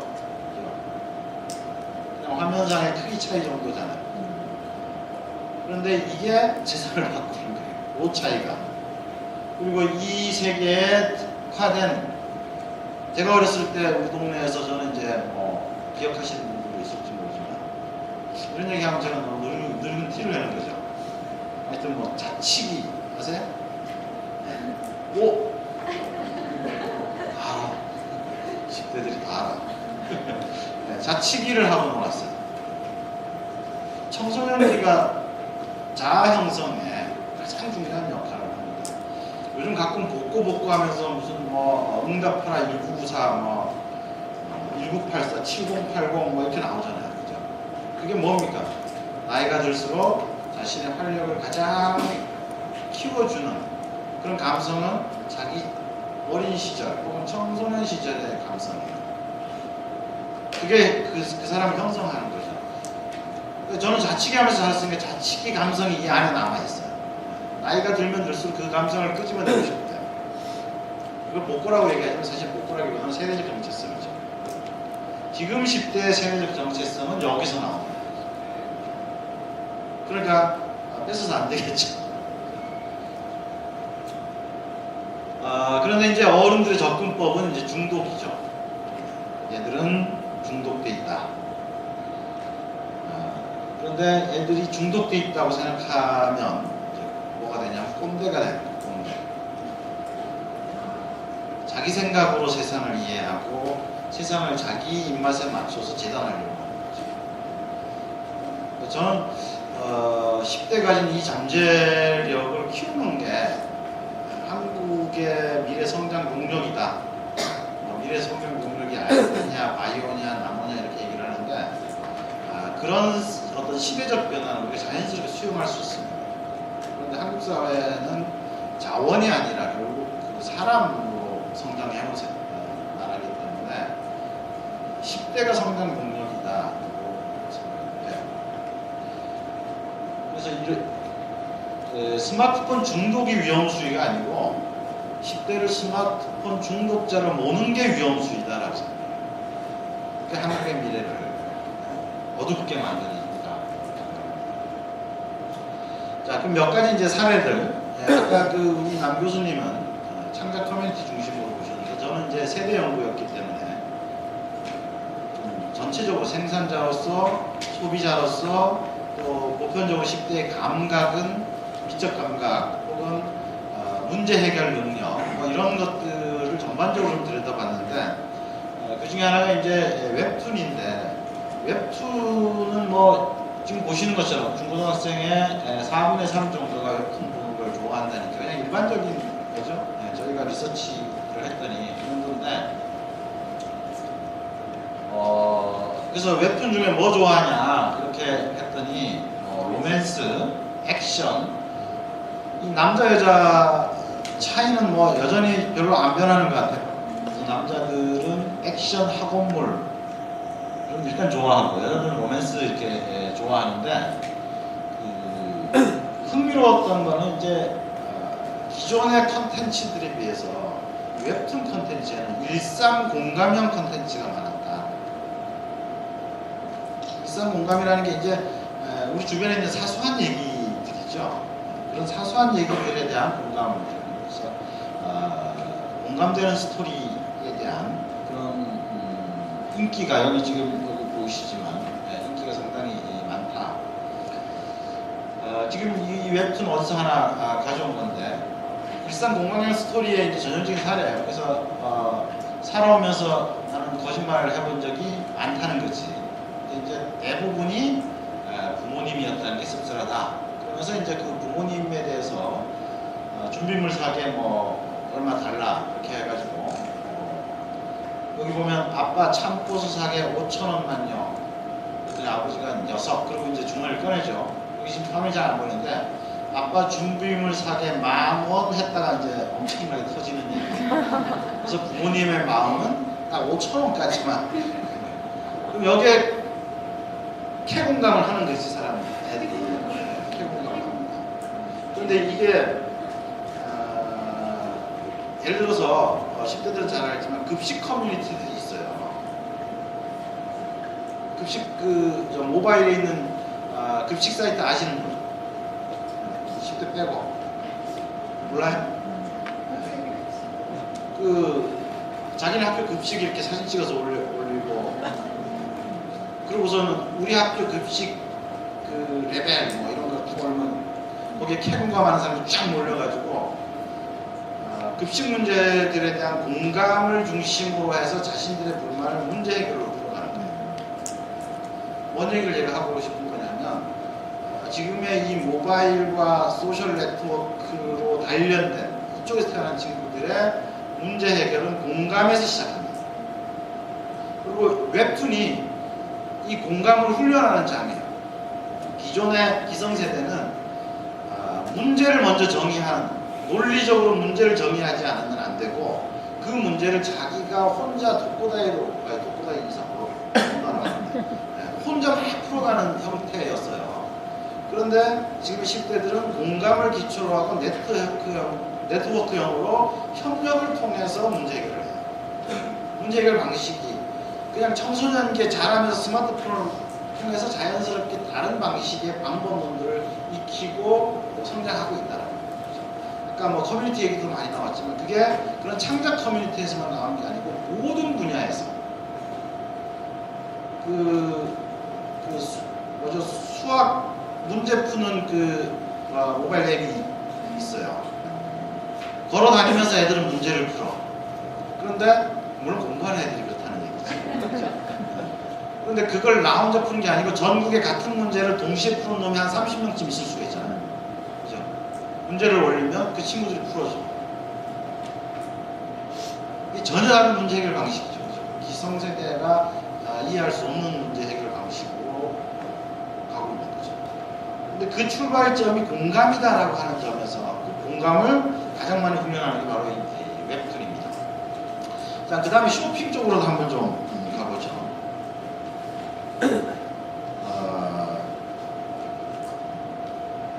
이 친구들의 쇼핑이 이제 주로 이제 스마트폰으로 많이 하는데, 우리가 10대 소비자 쇼핑 그러면 이제 유행 추수, 그 다음에 뭐 한때 유행했던 말이 그죠, 등골 브레이커, 그죠? 부모님의 등골을 빼먹는다, 노스페이스 뭐 이런, 요즘은 캐나다 부스 뭐 이렇게 다 바뀌어가고 있는데, 하여튼 뭐 몇백만 원짜리를 막 사달라고 해서 등골 다 빼먹는다고 해서, 실제로는 10대들의 어떤 쇼핑 소비자로서의 태도를 보면 한 5, 60대 그러니까 한 30년 쇼핑한 사람들만큼 노련하고 깐깐하고 실용적입니다. 실제로 예를 들면 소셜 쇼핑 사이트들이잖아요, 그죠? 거기에 10대들이 굉장히 많이 오는데, 주로 오는 이유가 이제 가격 때문이죠. 저렴한 가격, 질 좋은 상품, 그다음에 틈틈이 이제 들어갈 수가 있으니까. 그래서 제가 10대들의 어떤 쇼핑과 관련된 변화들을 보면서 느낀 거는 안목과 그 실용성이 특징이라는 거예요. 그러니까 이 친구들은 예를 들어서 어떤 상품을 남들보다 지나치게 비싼 값에 좋지 않은 걸 샀다라는 게 굉장한 수치예요. 그러니까 이 친구들이 20대, 30대가 되면 아마 엄청나게 깐깐한 소비자로 성장할 거다라는 생각이 드는데, 그런 것만이 아니고, 예를 들면 중고 카페를 가보면 저희가 조사를 했더니 3명 중 1명 정도는 중고 카페를 가는데 꼭 사러 안 가는 친구도 많더라고요. 안목을 키우러 가는 거예요. 물건 보는 눈을 키우려고. 그런 친구들도 상당히 많고, 또 하나는 뭐냐면 이런 어떤 중고 카페에서도 같은 관심사나 취미를 가진 사람들이 친구를 사귀어요. 그래서 소비가 하나의 놀이문화 형태로 발전을 하고 있습니다. 그래서 중고 카페 들어가는 친구들이 일반적으로 용돈을 얼마 받나, 그래서 중고 카페가 이제 싸니까 아무래도 용돈 적게 받는 친구들이 많이 가겠구나 라고 생각을 했는데, 이게 이제 용돈 수준이에요. 월 용돈 수준인데 10만원 이상 받는 친구부터 만원 정도 때까지 이렇게 쭉 했는데, 실제로는 8만원에서 10만원 정도 받는, 그러니까 10대들 용돈 받는 층 중에서는 좀 그래도 그게 좀 많이 받는 친구들이 오히려 중고 카페를 많이 가요. 이제 구매력이 크니까 갈 수도 있지만, 또 한편으로는 이들이 중고 카페를 가는 게 이런 어떤 그 소비자로서 안목을 키우는 훈련장의 역할을 하고 있다는 그런 암시도 우리가 받을 수 있고요. 또 하나는 이게 자기 블로그에서 물건 파는 친구들이 올린 걸 제가 사진을 가져왔거든요. 근데 코디샷, 그러니까 매치를 시켜놓고 파는 거예요. 지금 보시면 예를 들어서 이 윗도리만 파는데, 얘를 요렇게 바지랑 요렇게 신발이랑 요런 액세서리를 하고 입으면 좋다를 마룻바닥에 올려놓고 사진을 찍어서 블로그에서 파는 거예요. 근데 이 코디 자체가 이미 어떤 안목을 의미하죠. 매칭시키는 안목들을 합니다. 그 다음에 10대들의 어떤 소비가 하나의 문화로 발전하는 과정에서 활성화된 것 중에 하나가 이제 문화입니다. 무료 나눔. 그래서 보시면 이게 지금 요게 자기 집에 있는 걸 다 모았어요. 요게 집에 있는 외국 과자들이고, 요게 무슨 내가 만든 인형 옷이에요. 이건 어디서 선물로 받은 인형 옷인데 하도 내가 만들기 때문에 안 쓴다고 여기다 올려놓은 거예요. 그리고 여기 안 보이시지만 여기는 뭐냐면 인형한테 차주는 팔찌예요. 그래서 이렇게 모아가지고 문화 행사를 합니다. 그러면 사람들이 난 그거 갖고 싶어라고 밑에 10대들이 댓글 막 달면 그거 평가해서 이제 주는 거죠. 근데 이게 목적은 이제 자기 블로그에 사람들 많이 끌어모으는 게 1차 목적이고, 이런 과정을 통해서 그들만의 소비에 기반한 그들만의 놀이 문화를 만들어 나가는 거죠. 그리고 이건 아까 그렇게까지 뭐 캐릭터까지 나가지 않더라도 자기가 좋아하는 팬에 대한 그 스티커를 만들어 가지고 이렇게 팔고. 자, 소비 쪽에서 뭐 저런 양상들을 보인다 그러면 그런 소비를 통해서 키우는 감각의 궁극적 정체는 뭘까? 이게 궁금하잖아요, 그죠? 제 결론은 매칭 감각입니다. 그 10대들이 그 패션과 관련된 키워드를 찾을 때는 어떻게 찾냐면, 예를 들어서 지금 이제 따뜻한 봄이 이제 왔잖아요, 그죠? 그럼 봄 패션이 아니고, 그냥 봄 패션이 아니고, 봄에 놀이공원 갈 때 패션, 이렇게 장소가 나와요. 봄에 놀이공원 가는 패션. 그런데 봄 놀이공원 패션에서 더 나가. 어떻게? 봄 에버랜드 패션, 봄 롯데.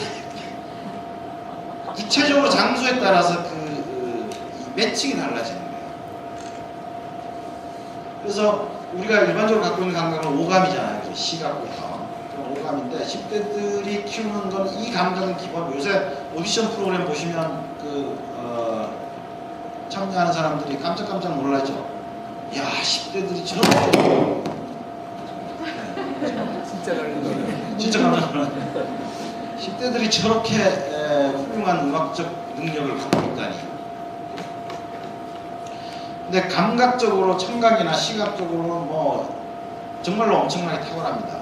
그 얘기를 오늘 다 할 수는 없고, 그런 탁월함에 더해서 최상위에 있는 게 매칭 감각이에요.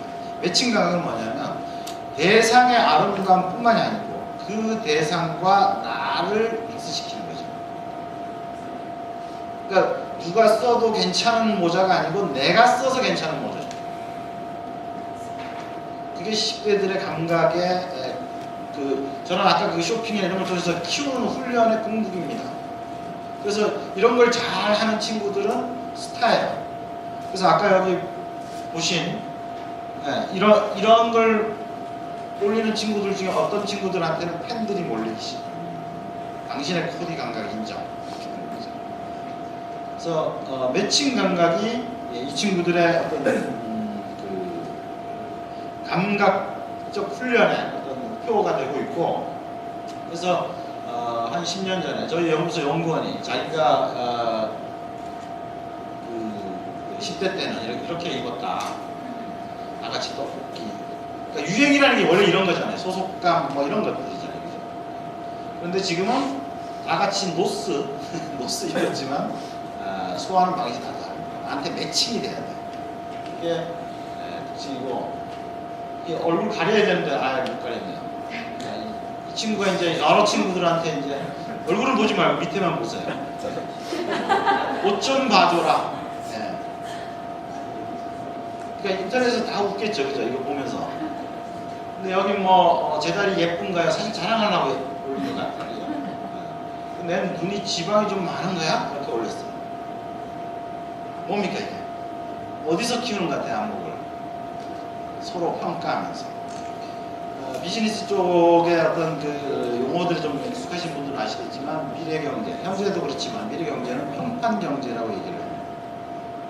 생산자가 아무리 자기 상품이 칭찬해도 평판이 나쁘면 안 팔리는 시대죠. 그래서 결국은 평판을 얻으려고 하는 게 중심인데, 10대들은 자연스럽게 평판을 통해서 자기 안목을 키워나가고 있는 그런 상황이죠.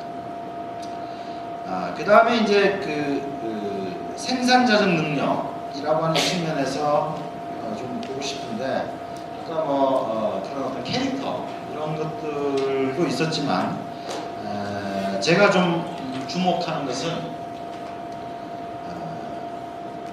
10대가 가진 어떤 그 직관적 능력이라고 해야 되나요? 이미지에 기반한 직관적 능력. 그러니까 기성세대는 논리나 텍스트 없이는, 그러니까 페이스북을 쓰잖아요, 그죠?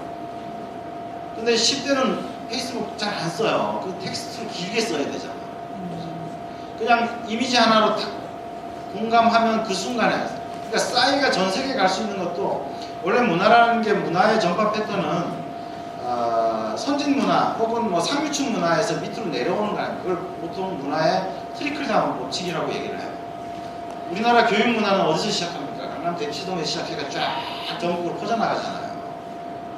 그런데 변방에 있는 나라의 한국말로 부른 노래가 20억 뷰가 넘었죠, 지금 싸이가. 이게 가능한 게 뭡니까? 이게 이미지였기 때문이에요. 이게 공감하고도 연결이 되고 직관적이죠, 이미지는. 그죠? 그래서 그 디지털 네이티브에도 썼고, 이 친구들 더 많이 쓰고 있는 그런 짤 같은 거 있죠. 주목시키는 그런 어떤 사진이나 동영상 같은 거. 그거 하나가 텍스트로 한 10줄 쓰는 거에 이야기를 해버리는 거죠. 그러니까 커뮤니케이션이 전혀 다른 방식으로 이루어지고 있다는 걸 우리가 이해를 해야 이 친구들의 생산적 능력을 들여다볼 수 있습니다.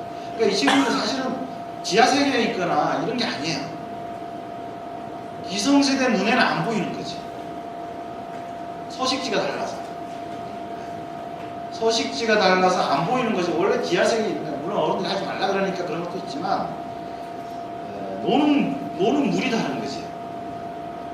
노는 물이 다르니까 진면목을 전혀 보지 못하는 겁니다. 지금 하다못해 공부를 해도 이렇게 시각적 이미지, 그래서 요즘 많이 나오는 인포그래픽, 인포메이션과 그래픽을 결합하는 방식을 많이 쓰는데, 10대들은 본능적으로 그런 훈련을 하고 있는 거예요. 이건 어떤 친구가 자기가 지금 요거는 이제 학교에서 내준 숙제, 학교 수행평가, 요거는 지금 공모전 콘텐츠, 이걸 동시에 작업하고, 이걸 뭐라고 부르냐면 멀티태스킹이라고 합니다. 이 친구들은, 우리 어른들은 어떻게 생각합니까? 하나에 집중해라, 그죠? 근데 이 친구들은 집중을 안 해도 도대체 두 개를 같이 하고 이러면서 얘 음악도 들을 거예요, 지금, 그죠? 한 대여섯 개를 같이 해. 명백하게 동시에는 아닐 거예요, 그죠? 그래서 엄밀한 의미의 멀티라기보다는 스위치 태스킹이다. 요거보다 그걸 빠르게 전환하는 것이 뿐이다라고 얘기를 하지만, 어찌됐든 그 능력이 탁월합니다. 근데 그런 이유는 지금 오늘날에 하루에 생산되는 정보량이 신석기 시대부터 19세기까지에 만들어진 정보량만큼 오늘 하루 생산되는 시대에 살고 있어요. 이 시대에 적합한 뇌 구조를 갖게 된 거지. 그걸 지금 훈련하고 있는 거예요. 옛날에는 암기식 공부를 했잖아요, 그죠? 다 머릿속에 기억을 해야 되죠. 근데 지금은 기억을 할 필요가 전혀 없죠. 외부 두뇌가 있잖아. 그게 어떤 하다못해 네이버 백과사전이 있고, 그죠? 아니면 물어보는 지식인서부터 SNS들이 있잖아요, 그죠? 외부 두뇌가 따로 있는데, 내 뇌는 뭘 해야 됩니까? 그러니까 그 정보를 효과적으로 활용하는 훈련을 해야 돼요. 그걸 뭘로 한다고요? 스마트폰. 근데 학교 가면 스마트폰을 뺐죠. 그러니까 우리가 교육 문제에 대해서 그런 관점에서 교육을 실험을 할 수가 없으니까 막 바꿀 수는 없는데, 심각한 고민이 좀 필요하다라고 생각이 들어요. 그 서울시에서 그래서 아이 스마트폰 키퍼인가 해가지고 그 프로그램 줬었잖아요, 그죠? 그거 하면 6대인가 모두가 있어요. 그래서 완전 잠금하면 얘는 전화기도 아니야. 그래서 단계별로 돼 있는데 전화만 되는 거, 뭐 되는 거 이렇게 단계별로 했어. 그런데 애들 입에서 나중에 무슨 얘기까지 나왔냐면, 제발 우리 학교에서 아이 스마트폰 키퍼를 강제로 깔게 했으면 좋겠다라는 얘기가 나왔어요. 왜냐하면 그걸 깔게 한 학교는 아이들이 스마트폰을 갖고 있게 해주거든. 그걸 깔게 안 한 학교는 수거를 해버려요. 원천 봉쇄가 되는데, 왜 그러냐면 그게 나오는 순간 전국 10대가 난리 났을 거 아닙니까? 깨는 100가지 방법이 나온 거지. 깨는 방법이 다 이미 다 공유되어 있고, 그 타복하듯이 다 나와 있으니까 차라리 그거를 하겠으면 스마트 지금에서 할 수 있잖아요. 그러니까 기성세대가 이 세대를 이해하려고 아무리 해도 뛰는 거 위에 나는 거죠 지금.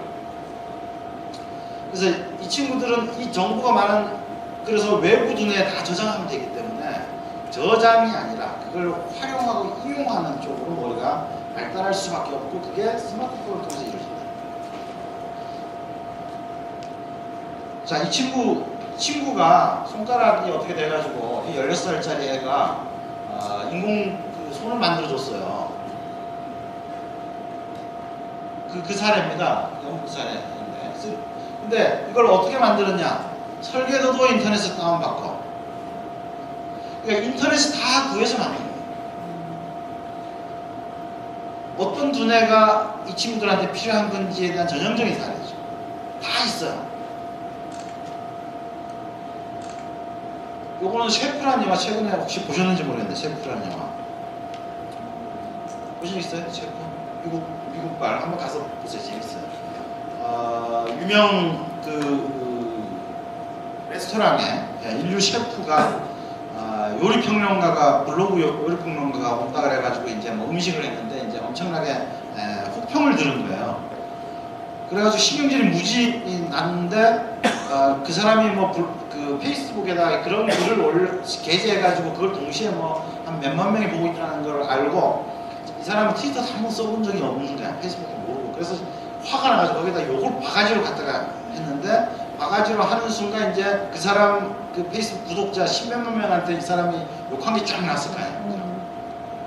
그래서 우여곡절 그때 결국 잘려서 처음 자기 요리사 처음 하던 시절에 그 시절로 돌아갑니다. 그래서 이런 어떤 푸드트럭을 시작을 해요. 근데 여기에 같이 우연하게 이제 방학이라서 동반하게 된 게 이혼을 했는데 10살짜리 애가 있었어요. 근데 얘가 이 아버지를 성공시켜. 어떻게? 여기 지금 이렇게 보이는 거 있죠? 이게 이제 화면상에서 이렇게 트윗을 날리는 거예요, 애가. 푸드트럭을 몰고 어디를 딱 갔는데 아버지가 깜짝 놀라죠. 우리가 알고 있는데 맹자가 말했듯이 우리는 나이가 들면서 점점 잔소리를 하고 싶어지죠. 산다는 건 이런 거야 라는 얘기를 하고 싶어지죠. 거기서 벗어나지 않고서는 이들의 잠재력을 온전히 보지 못할 거다. 그리고 또 하나는 신체적으로도 굉장히 중요한 어떤 그런 웃자란 경계인들이 이미 지금 10대가 되고 있어요. 그래서 제 개인적인 생각이지만, 이건 온전히 개인적인 생각이니까 개인적인 생각이지만 한 고1 정도의 고등학교 과정은 끝마쳐야 된다고 저는 봅니다. 한 고2면 나이 몇 살이죠? 몇 살이에요? 고2면? 17이면 대학을 보내든지 직업을 가져도 충분하다 라는 생각이 들어요. 그러니까 너무 오래 잡아둬가지고 전 세계 지금 10대들이 새로운 발명, 새로운 사업, 이게 지금 10대 뉴스 계속 나오고 있거든요. 한국이 그렇게 인프라가 좋은 한국만 조용합니다. 학교 동아리 중에 창작 앱 동아리 정도나 뭐 좀 하고 있을 정도예요. 근데 이제 실제적으로 볼 때 성적으로 굉장히 일찍 성숙을 하죠. 근데 어떤 분의 연구 결과를 봤는데 초등학교에서의 성적인 어떤 폭력, 그러니까 폭력 행사자의 상당수가 성조숙증이라고 합니다. 그러니까 또래 집단에 비해서 자기가 성적으로 일찍 성숙한 애들이 또래 집단하고 어울리지 못해서 이게 폭력적 성향으로 변한다라고 하는 연구 결과를 제가 본 적이 있는데, 그 성장에 걸맞지 않는 옷을 입게 될 때 자기 능력을 발휘하지 못할 뿐만 아니라 일탈을 하게 된다는 거죠. 저는 이제 가볍게 일탈한 걸 암탈이라고 부르고, 좀 세게 세게 가면 이제 법까지 좀 문제가 되면 일탈이라고. 그 암탈에서 일탈 사이에 지금 10대들이 모이게 돼 있는 거예요. 안 맞으니까, 옷이 안 맞으니까. 뭐 육류 섭취도 그렇고, 지금 여기 보이지만 10대라고는 도저히 보이지가 않죠. 그다음에 지금 중학생들의 키 이런 게 한 20년 전에 다 성인 고등학생 이상의 그런 어떤 신체적 성숙을 이미 보여주고 있죠. 그래서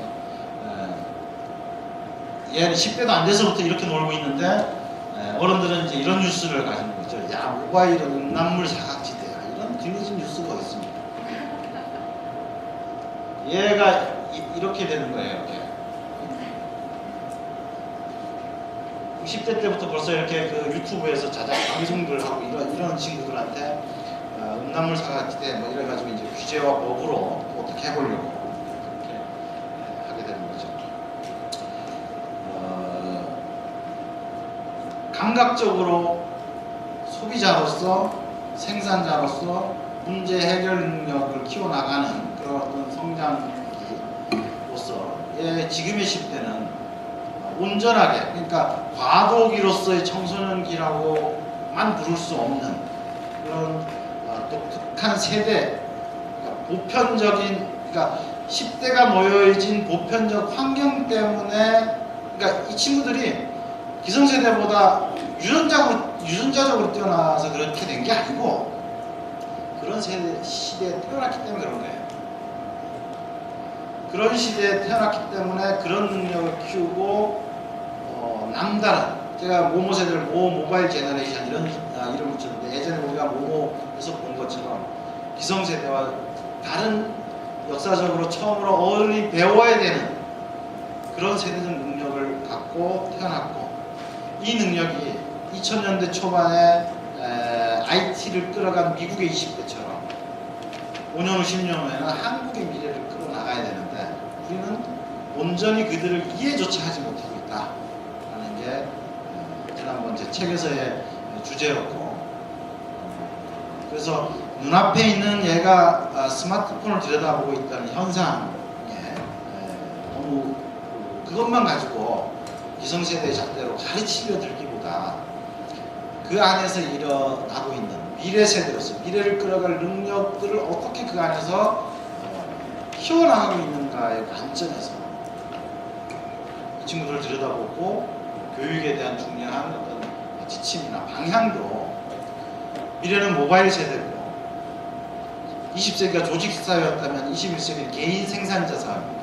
아까 그 인공관절 만든 데에서 보는 것처럼 혼자서 다 할 수 있는 3D 프린터 같은 방식을 통해서 제조도 할 수 있고 모든 걸 다 할 수 있는 이런 어떤 시대로 가고 있기 때문에 기존하고 전혀 다른 진로들을 줄 수밖에 없어요. 그러니까 조직에 적합한 인재를 키우는 교육 과정이 아니라 혼자서 자기 직업을 만드는 수 있는 친구들로 키워나가야 돼요. 개인 생산자 시대입니다, 미래는. 그리고 그런 모든 것들의 기반에 스마트폰들이 들어요. 그래서 이 친구들이 앞으로 어떤 진로를 가지게 될 것인가에 맞는 그런 교육과 진로가 필요한 게 아닌가 생각을 합니다. 제 책이 많이 안 팔려서 그런지 이 얘기를 하게 되면 목소리가 높아져요. 아무튼 오늘 이 컨퍼런스가 우리가 이 세대에 대한 그냥 어린애들, 뭘 많이 가르쳐야 될 애들이 아니고 우리가 배워야 되고 우리가 할 수 있는 일을 칭찬이다, 그런 관점의 변화에 도움이라도 좀 됐으면 좋겠습니다. 고맙습니다.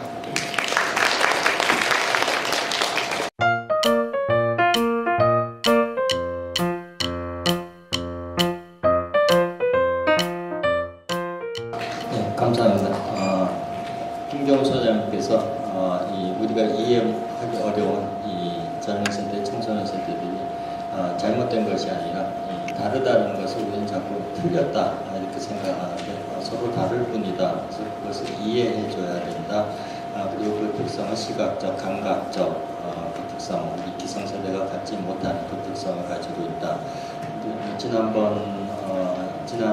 토론에서 홍세화 교수님, 진중근 교수님하고 얘기해 본 적이 있었는데 그분들은 또 이 젊은 세대들의 이러한 시각적, 감각적 특성을 대단히 걱정하시는 김경호 소장님과는 달리 또 걱정을 하셨던 것 같습니다.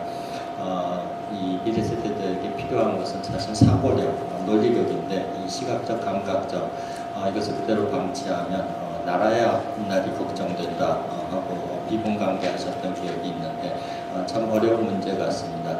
그래서 그것을 우리가 어떻게 그 접점을 찾아가는가, 그리고 또 이러한 모바일 세계의 긍정적인 측면들도 많지만 거기에서는 모바일상에서 이루어지는 또 부정적인 일들도 많기 때문에 또 미래 세대들 어느 정도까지 김경호 소장님 믿어줘야 된다, 가르치려 들지 말자, 좋으신 말씀인데 또 어느 정도까지 믿어줘야 되는지 그것도 또 역시 교육 현장에서 고민해 봐야 되고 또 부모님들도 고민하시는 것 같습니다. 그래서 소장님 발언을 들으면서 미래 세대들 10대들이 멀티태스킹에 강하다.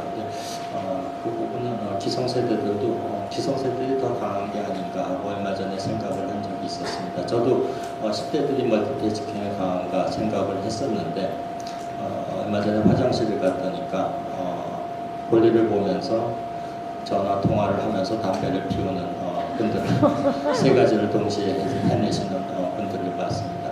그래서 아마 이 멀티태스킹이 강하다는 건 바쁘기 때문이 아닌가 생각을 합니다. 그만큼 우리 미래 세대들이 계속 멀티태스킹이 강해지는 것도 아마 우리 미래 세대들이 기성세대 이상으로 바쁘게 쫓기면서 살고 있지 않는가, 그래서 그게 또 안타까운 마음도 듭니다.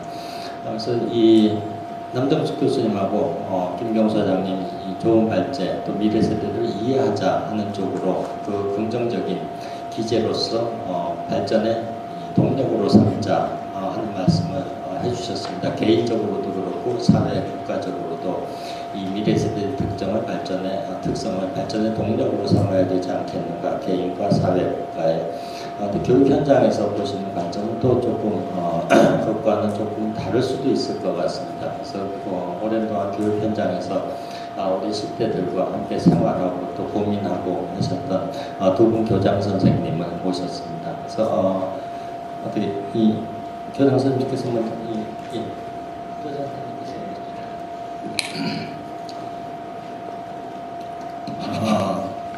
저는 지금 두 분 그 교수님들 말씀을 들으면서 그 청소년 시절에 한국 문학 그 작품 속에 나오는 황순원 씨의 소나기를 읽으면서 가슴이 뜨거워졌다가 어느 날 이제 그걸 한국 문학을 모두 다 읽고 세계 문학을 읽기 시작을 하면서 그 테니슨작 이노크 아덴을 그 사랑과 우정에 얽힌 이야기죠. 이런 그 작품을 읽으면서 가슴 뜨거워졌던 그 기억을 되살려 보았습니다. 그때 제 생각으로는 황순원 씨 그 작품인 소나기가 매우 정교하게 잘 만들어진 작품이다. 늘 그렇게 선생님들로부터 이야기를 들었었는데 그 이노크 아덴을 읽으면서 그 작품이 그렇게 시시할 수가 없었어요. 그러니까 그 작품의 어떤 그 세계화 같은 것들을 아마 청소년 시기에 제가 처음으로 경험하는 그 과정 때문이 아니었는가 이렇게 생각을 했습니다. 저는 나이가 이제 61인데 매우 열린 마음으로 살아가는 사람 중에 한 사람입니다. 그래서 제가 아이디어를 많이 내서 국가의 교육 정책 이런 것들 만드는데 일조를 하고자 하는 그런 의욕이 있는 사람인데 이 앞에 이 남정숙 교수님 덕후들의 폭발적인 파괴를 가진 덕후들의 세계 이 이야기도 제가 조금 전에 소개한 것처럼 그 문학 작품 읽으면서 가슴이 뜨거워졌던 것처럼 지금 세상이 이렇게 많은 변화가 이루어지고 있는 것을 여러분들이 지금 실감하시고 또 젊은 층에 계시는 분들은 가슴이 많이 뜨거워졌으리라고 생각을 합니다.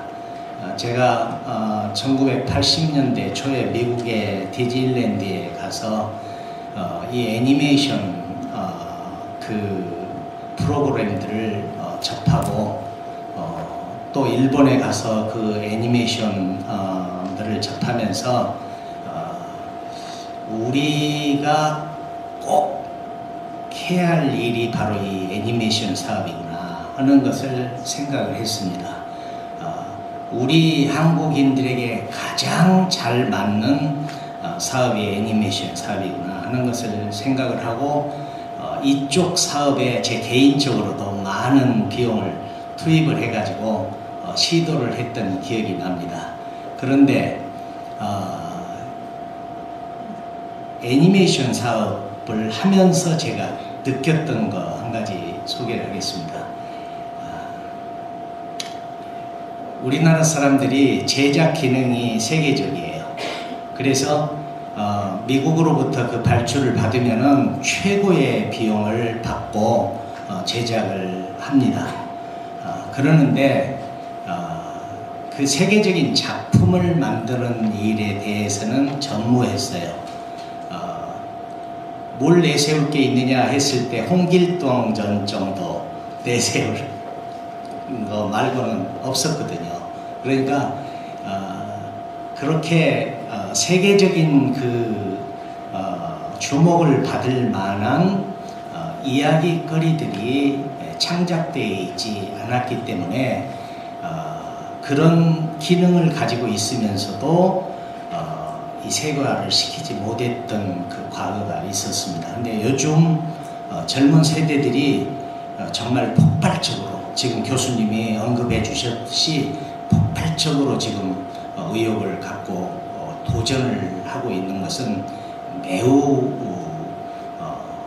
지금 미래가 밝은 현상이 아닌가 이렇게 생각을 합니다.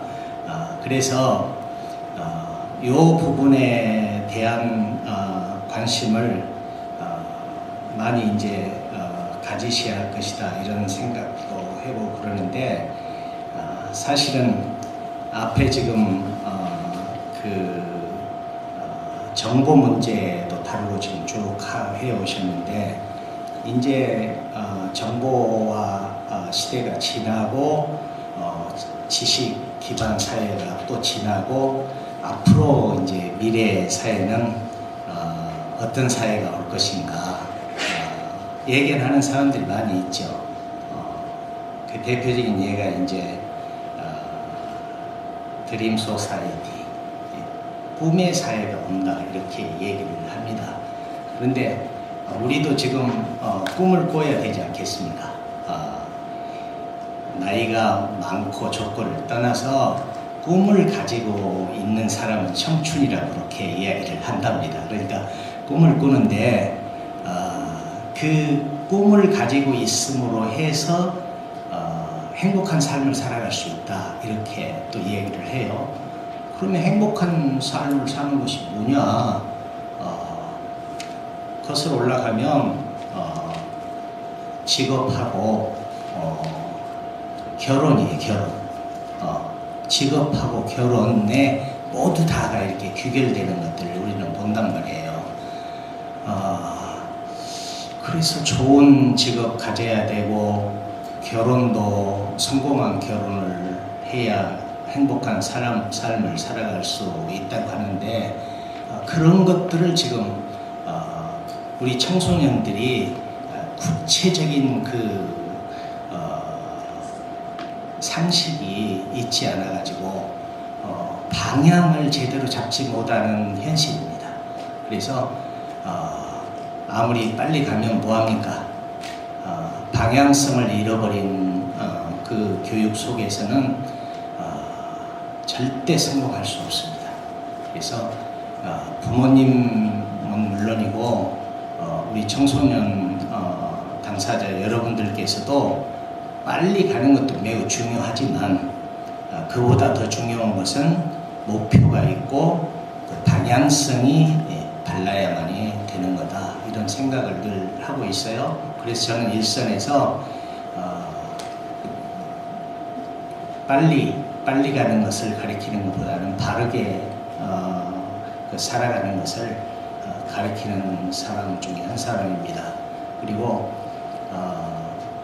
일반계 고등학교를 제가 운영을 하고 있는데 지금 일반계 고등학교의 현실은 특수목적 고등학교에서 우수한 인재들을 다 이렇게 데려가고 또 자립형 사립학교에서 우수한 인재를 다 데려가고 일반계 고등학교에서는 부적응 학생들이 많이 있어서 이 교육을 시키기가 참 어렵다 하는 그런 문제점들을 많이 이렇게 내세우고 있는 실정입니다.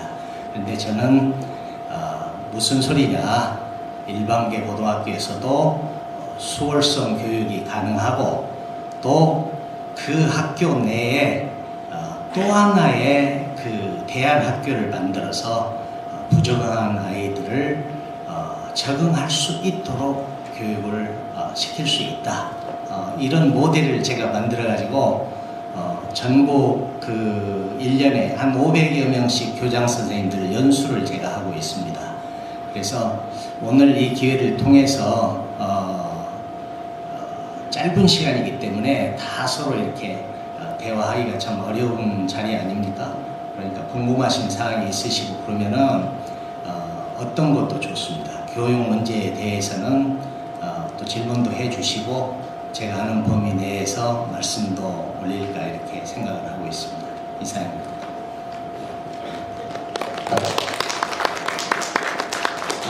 그 현장에서 지금 일반계 고등학교를 운영하시면서 뭐 여러 이 선생님들도 다 아시는 것처럼 이 학교 현장이 참 많이 어려운 것 같습니다. 그 와중에 이 참 학생들을 대학 진학이나 성적보다는 바르게 키워낸다는 것, 이거 역시 대단히 어려운 일인 것 같습니다. 그러나 아까 남정숙 교수님과 김경호 소장님이 말씀하신 대로 학생들을 이해하지 않고는 그러한 교육 목표가 쉽게 달성될 수 달성되기 어려운 일이라고 생각합니다. 교장 선생님의 일선 교육 현장에서 다시 한번 감사를 드리겠습니다. 그리고 이 김영신 교장 선생님 역시 교육장도 역임을 하시고 지금은 이 초등학교에서 저는 뭐 초등학교 교육이 아마 가장 중요하지 않은가 이렇게 생각을 합니다. 대학에서도 우리나라에서 원로 교수님들이 가장 어려운 과목들 대학원 과목을 하는데 미국에서는 그건 반대로 그 학과의 가장 원로 교수님들이 신입생들을 가르치게 되었습니다. 그만큼 아무것도 모르는 상태에서 이 백지 상태에서 첫 마디 그리고 처음의 경험이 중요하기 때문에 최고의 교수님들을 1학년 과목에 전부 투입을 하는 것 같습니다. 우리 교육 현장도 마찬가지로 저는 뭐 대학 교수가 하는 일은 교육의 중요한 역할은 아니라고 생각을 합니다. 고등학교 또 중학교 또 초등학교, 전 초등학교 교육이 아마 가장 중요하지 않은가. 그리고 학생들을 가장 많이 이해하고 보듬어 주셔야 되는 입장이 아닌가. 그만큼 또 어려움도 많으실 것 같습니다. 김영신 교장 선생님께 우리 남정숙 교수님하고 김경호 소장님의 발제 내용에 대해서 코멘트와 또 의견이 있으시면 들어보도록 하겠습니다. 네, 반갑습니다. 저 지금 초등학교에서 교장을 하고 있는 김영신입니다. 오늘 제가 이때까지 나름대로 토론회도 많이 참석하고 저도 발제도 많이 해보고 토론 진행도 많이 했지만 어제 그저께 이 원고를 받으면서 참으로 제가 잘 모르는 부분 황당한 것도 참으로 많다라고 생각하면서 우리 김경훈 소장님의 책도 막 구해서 이렇게 보면서 많이 느꼈습니다. 그러면서 고민이 이런 아이들을 어떻게 현장에서 교육을 해야 될까가 정말 고민입니다.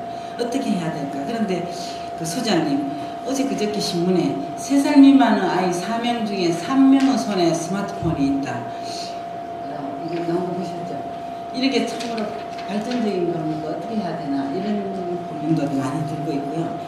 우리나라 지금 올려 화두는 행복입니다. 다 아시겠지만 행복인데 저는 직전에 교육장을 하면서 그래도 나름대로 중학교 아이들하고도 많이 소통을 한다고 대화도 해보고 고등학교 아이들하고 소통을 하고 대화를 해봤지만 우리 소장님 말씀대로 제가 아까 교장선생님 나이 말씀하셨는데 또 나이를 말씀을 안 드릴 수가 없어요. 60이 된 여자 교육장이 아이들이 얼마만큼 마음을 열고 다가올까 이것도 저한테 늘 숙제였습니다. 그 다음 이 젊은 아이들의 이 혈기를 이 교육 행정하는 사람들이 얼마만큼 많이 끌어내 줄 수 있을까? 이런 것도 굉장한 고민이었습니다. 한국 아이들 공부 스트레스가 세계에서 가장 최고라고 그렇게 하지 않나요? 사실 모든 것도 행복해지기 위해서 가르치고 있는데 지금 학교 생활이 좋다는 나이는 18.5%밖에 되지 않는다라는 거예요. 아까 우리 네키엔 나오고 하니까 우리 학생 막 신났는데 지금 제가 이야기하는 건 쳐다보지도 않아요. 학생 별로 재미없다는 그 거예요. 실제로 우리가 지금 하고 있는 게. 그 다음 학생은 40%가 내 삶에는 불만족이다. 정말 이게 우리들이 걱정을 고민을 모든 세대들이 해야 될 일이 아닌가 이렇게 생각하면서 교수님께서도 또 소장님께서 아이들은 두개운 내로 살아간다. 이 머리와 스마트폰으로 전 정말 이걸 기회로 우리나라 교육 정책 아니라 모든 것이 뭐 144개국 중에서 우리나라가 투명성 뭐 이런 게 133이라는 얘기를 들으면서 정말 어떻게 해야 신뢰가 생길 수 있을 것인가 많이 고민을 했습니다. 이렇게 고민을 하면서 정말 심각한 고민을 위해서 아이들하고 더 가까이 다가가려면 교사들은 어떤 영향을 키워줘야 될까 라는 게 저는 참으로 고민입니다. 또한 같이 생활하고 있는 학부모의 인식 변화는 어떻게 시켜야 될까? 이게 따라가지를 못하니까 음지에서 놀 수밖에 없는 게 되지 않나. 정말 고민을 많이 하면서 우리 교수님은 아까 가셨고 소장님한테 정말 발표 내용이나 제가 미리 공부를 하면서 제가 60년 동안 공부하면서 가장 제 현재 나이와 가장 갭이 큰 것을 며칠 동안 보지 않았나 이런 생각을 하면서 아까 우리 학장님 황당하다고 뭐 포기했다는 이 말씀을 하실 때 저 굉장히 속으로 좋았지만 그 이면에 다른 말씀을 뭔가 하시려고 한 말씀이다 이렇게 생각하면서 소장님 발표 내용에는 정말 상당히 공감을 합니다. 그러나 실제 학교 현장에서 많은 분들이 느끼실 겁니다. 여기 선생님들도 계시고 학생도 있고 학부모도 계시지만 현실적으로 적용하기에 정말 많은 한계가 있다는 걸 느끼고 계시죠. 예, 이 한계를 이 갭을 줄여줘야 되는 게 어른들이 해야 될 일이 아닌가 이렇게 생각합니다. 그렇게들 생각하시죠? 예. 그런데 이 발표자께서는 제시하는 부분이 교육 현장에 어느까지 적용될 수 있을지 또 수용 가능성에 대해서는 어떤 전망을 가지고 계시는지 정말 저희들보다는 그래도 이 교육 기자재나 학습자 환경이나 학교 시설이나 학부모 및 교사 이해도나 어느 정도 분석을 하셨는지 전망 가능성이 어떤지 이거 한번 저 듣고 싶고요.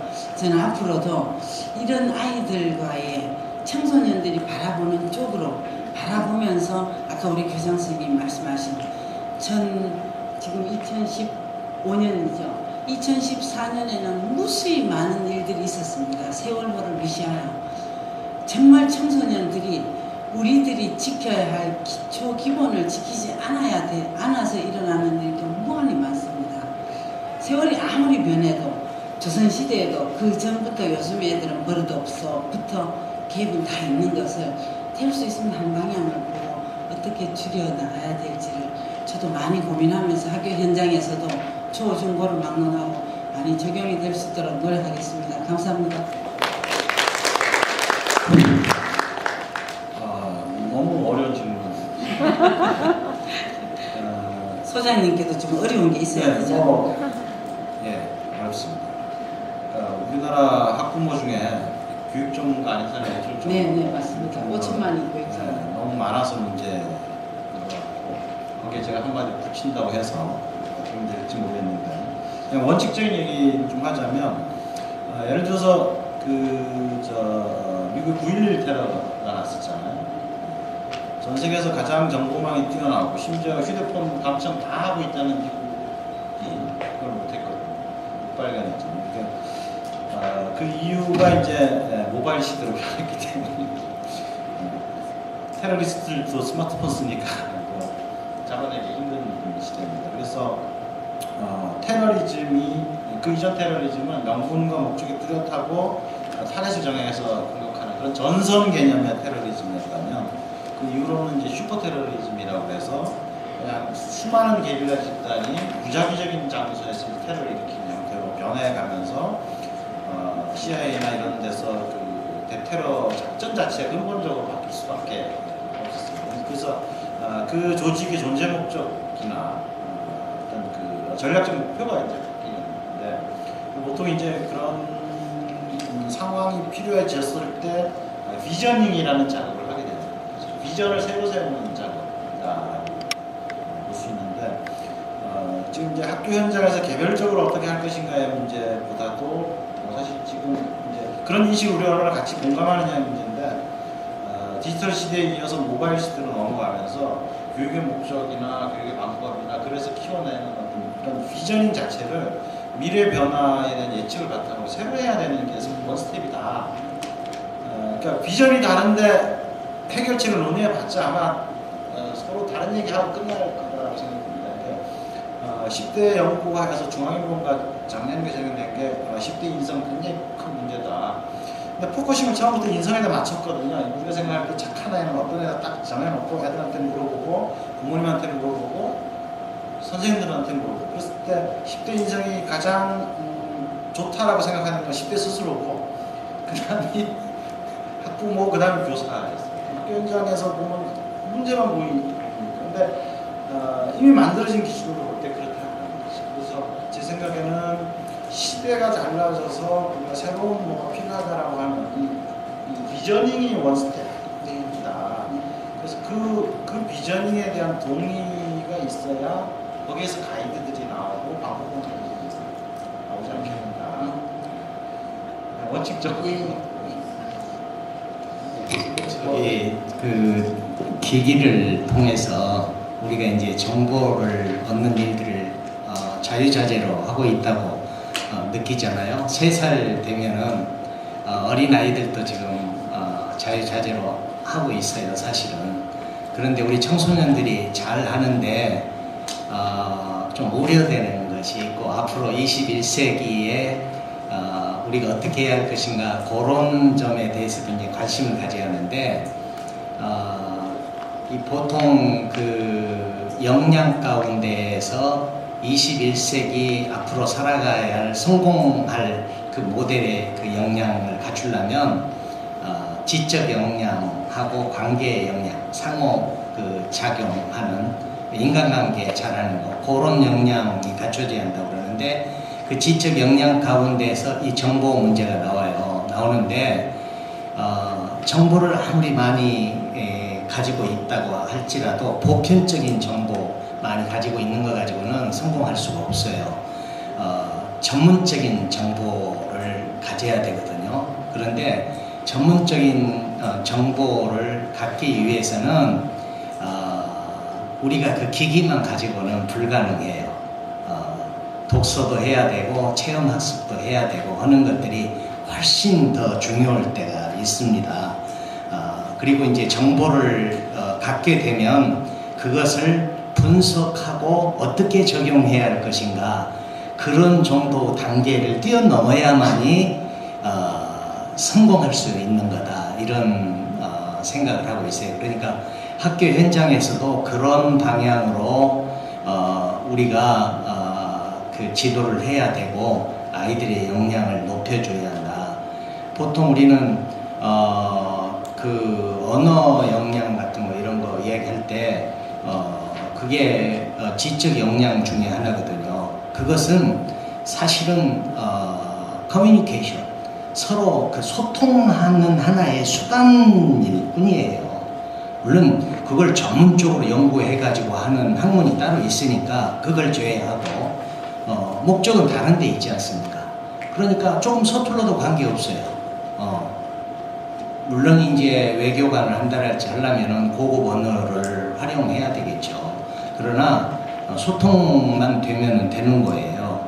그래서 우리 청소년들이 앞으로 이 정보 문제를 다룰 때는 세심하게 분석도 하고 적용하는 그런 방향으로 가야 되고 지금 오늘 교수님들이 말씀하시고 그랬는데 어떤 일이든지 간에 특히 정책을 결정해 가지고 해야 하는 사람들은 두 가지를 명심해야 한다고 생각을 해요. 특히 어른들에게 관계되어 있는 건데 이러한 방향으로 몰고 갔을 때 우리 청소년들이 권장했을 때 순기능이 크느냐 아니면은 역기능이 더 크게 나타날 것인가 이런 진단을 해봐야 돼요. 어른들은 그냥 좋아서 하는 것으로 이런 것 정도 가지고 청소년들이 맡겨둘 수는 없다는 거죠. 그래서 교육이 필요한 거죠. 그러니까 어른들이 딱 이렇게 보았을 때 어른들도 옛날에는 경험 가지고만 그 판단을 해가지고 문제 해결을 하고 하는 시대가 있었는데 지금은 경험만 가지고 문제 해결하고 제시해주고 하는 시대는 아닙니다. 예. 창의력이 뒷받침이 되어야 돼요. 이 창의력이 뒷받침이 되고 그러려면은 사고가 열려 있어야죠. 그 사고의 확장을 어른들이 해야 돼. 청소년들은 지금 자유로운데 그물에 걸리지 않는 바람처럼 너무너무 청소년들은 자유로운데 아버지 어머니들은 안 돼요. 그러니까 커뮤니케이션이 안 되는 거죠. 거기서부터 이제 가정의 문제, 청소년의 문제, 국가의 문제 이런 것들이 이제 막 쏟아져 나오는 거기 때문에 우리 부모님들이 옛날 내 경험에 의하면 이렇게 하지 마시고 이제는 부모님들도 열의를 가지고 아까 체험하고 또 곰곰이 생각해보는 창의력을 발휘하고 이런 것들이 절대 필요하다. 그리고 이제 그 IT 이 시대에 기기를 이렇게 활용하면서 폐해가 있어요. 청소년들에게 건강적인 문제부터 정신적인 문제에 큰 영향을 끼칠 수 있는 것이기 때문에 이런 문제점들은 우리가 어떻게 극복해야 할 것인가 그런 것에 이제 하나의 대안으로 IT 소년단 같은 거 이런 것들을 만들어 가지고 우리가 문제점들을 어른들이 돈도 투입하고 그래서 문제점들을 발견하고 거기에 우리 학생들이 피해를 보는 일이 없도록 하는 것 이런 것들도 책무가 되지 않을까요? 저는 그렇게 생각합니다. 예. 감사합니다. 저희 포럼이 사실은 이 교장 선생님들께서도 말씀해 주신 것처럼 이 행복이라는 주제를 가지고 시작했습니다. 그래서 청소년이 행복해야 가정이 행복하고 가정이 행복해야 사회와 국가가 행복하다 하는 명제를 가지고 이 포럼을 시작을 했습니다. 근데 이 가정의 행복이라는 것, 결국은 청소년이 행복해야 되는데 청소년이 행복하기 위해서 결국 지금 유희성 교장 선생님께서 말씀해 주신 대로 우리 기성세대들이 자신들의 고정관념에 사로잡히지 않고 청소년들을 이해하기 하고 다가가기 위해서는 아마도 지금보다는 더 공부해야 되지 않을까 하는 생각을 합니다. 근데 지금 부모님들도 너무 바쁘시기 때문에 자신들의 기존의 관점과 그 지식만을 가지고 또 미래 세대를 대할 수밖에 없는 그런 현실 속에서 이런 불협화음도 생기고 또 가정의 문제도 발생을 하고 또 국가 사회적인 문제도 발생을 하는 것 같습니다. 그래서 부모님들께서 조금만 더 시간을 내주셔서 조금만 더 공부를 해주셨으면 어떨까 하는 생각을 합니다. 그리고 김경호 소장님께서 이 비전닝을 다시 해야 된다 하는 것도 결국은 같은 문제인 것 같습니다. 그래서 이 인성, 우리가 얘기를 하지만 청소년들이 생각하는 인성이라는 것과 부모 세대들이 생각하는 인성과 품성은 전혀 다른 것들을 생각을 하고 있는 것 같습니다. 그래서 함께 공유할 수 있는 새로운 정의를 함께 내려주고 그것을 위해서 같이 노력을 해야 되지 서로 다른 말을 한다면 그것은 아마 좋은 결과를 맺지 못하지 않을까. 남녀가 만나서 흔히 얘기하지만 똑같이 사랑한다고 하지만 남자가 생각하는 사랑과 여자가 생각하는 사랑이 다르기 때문에 거기에서 마찰이 생기는 것과 마찬가지라고 생각을 합니다.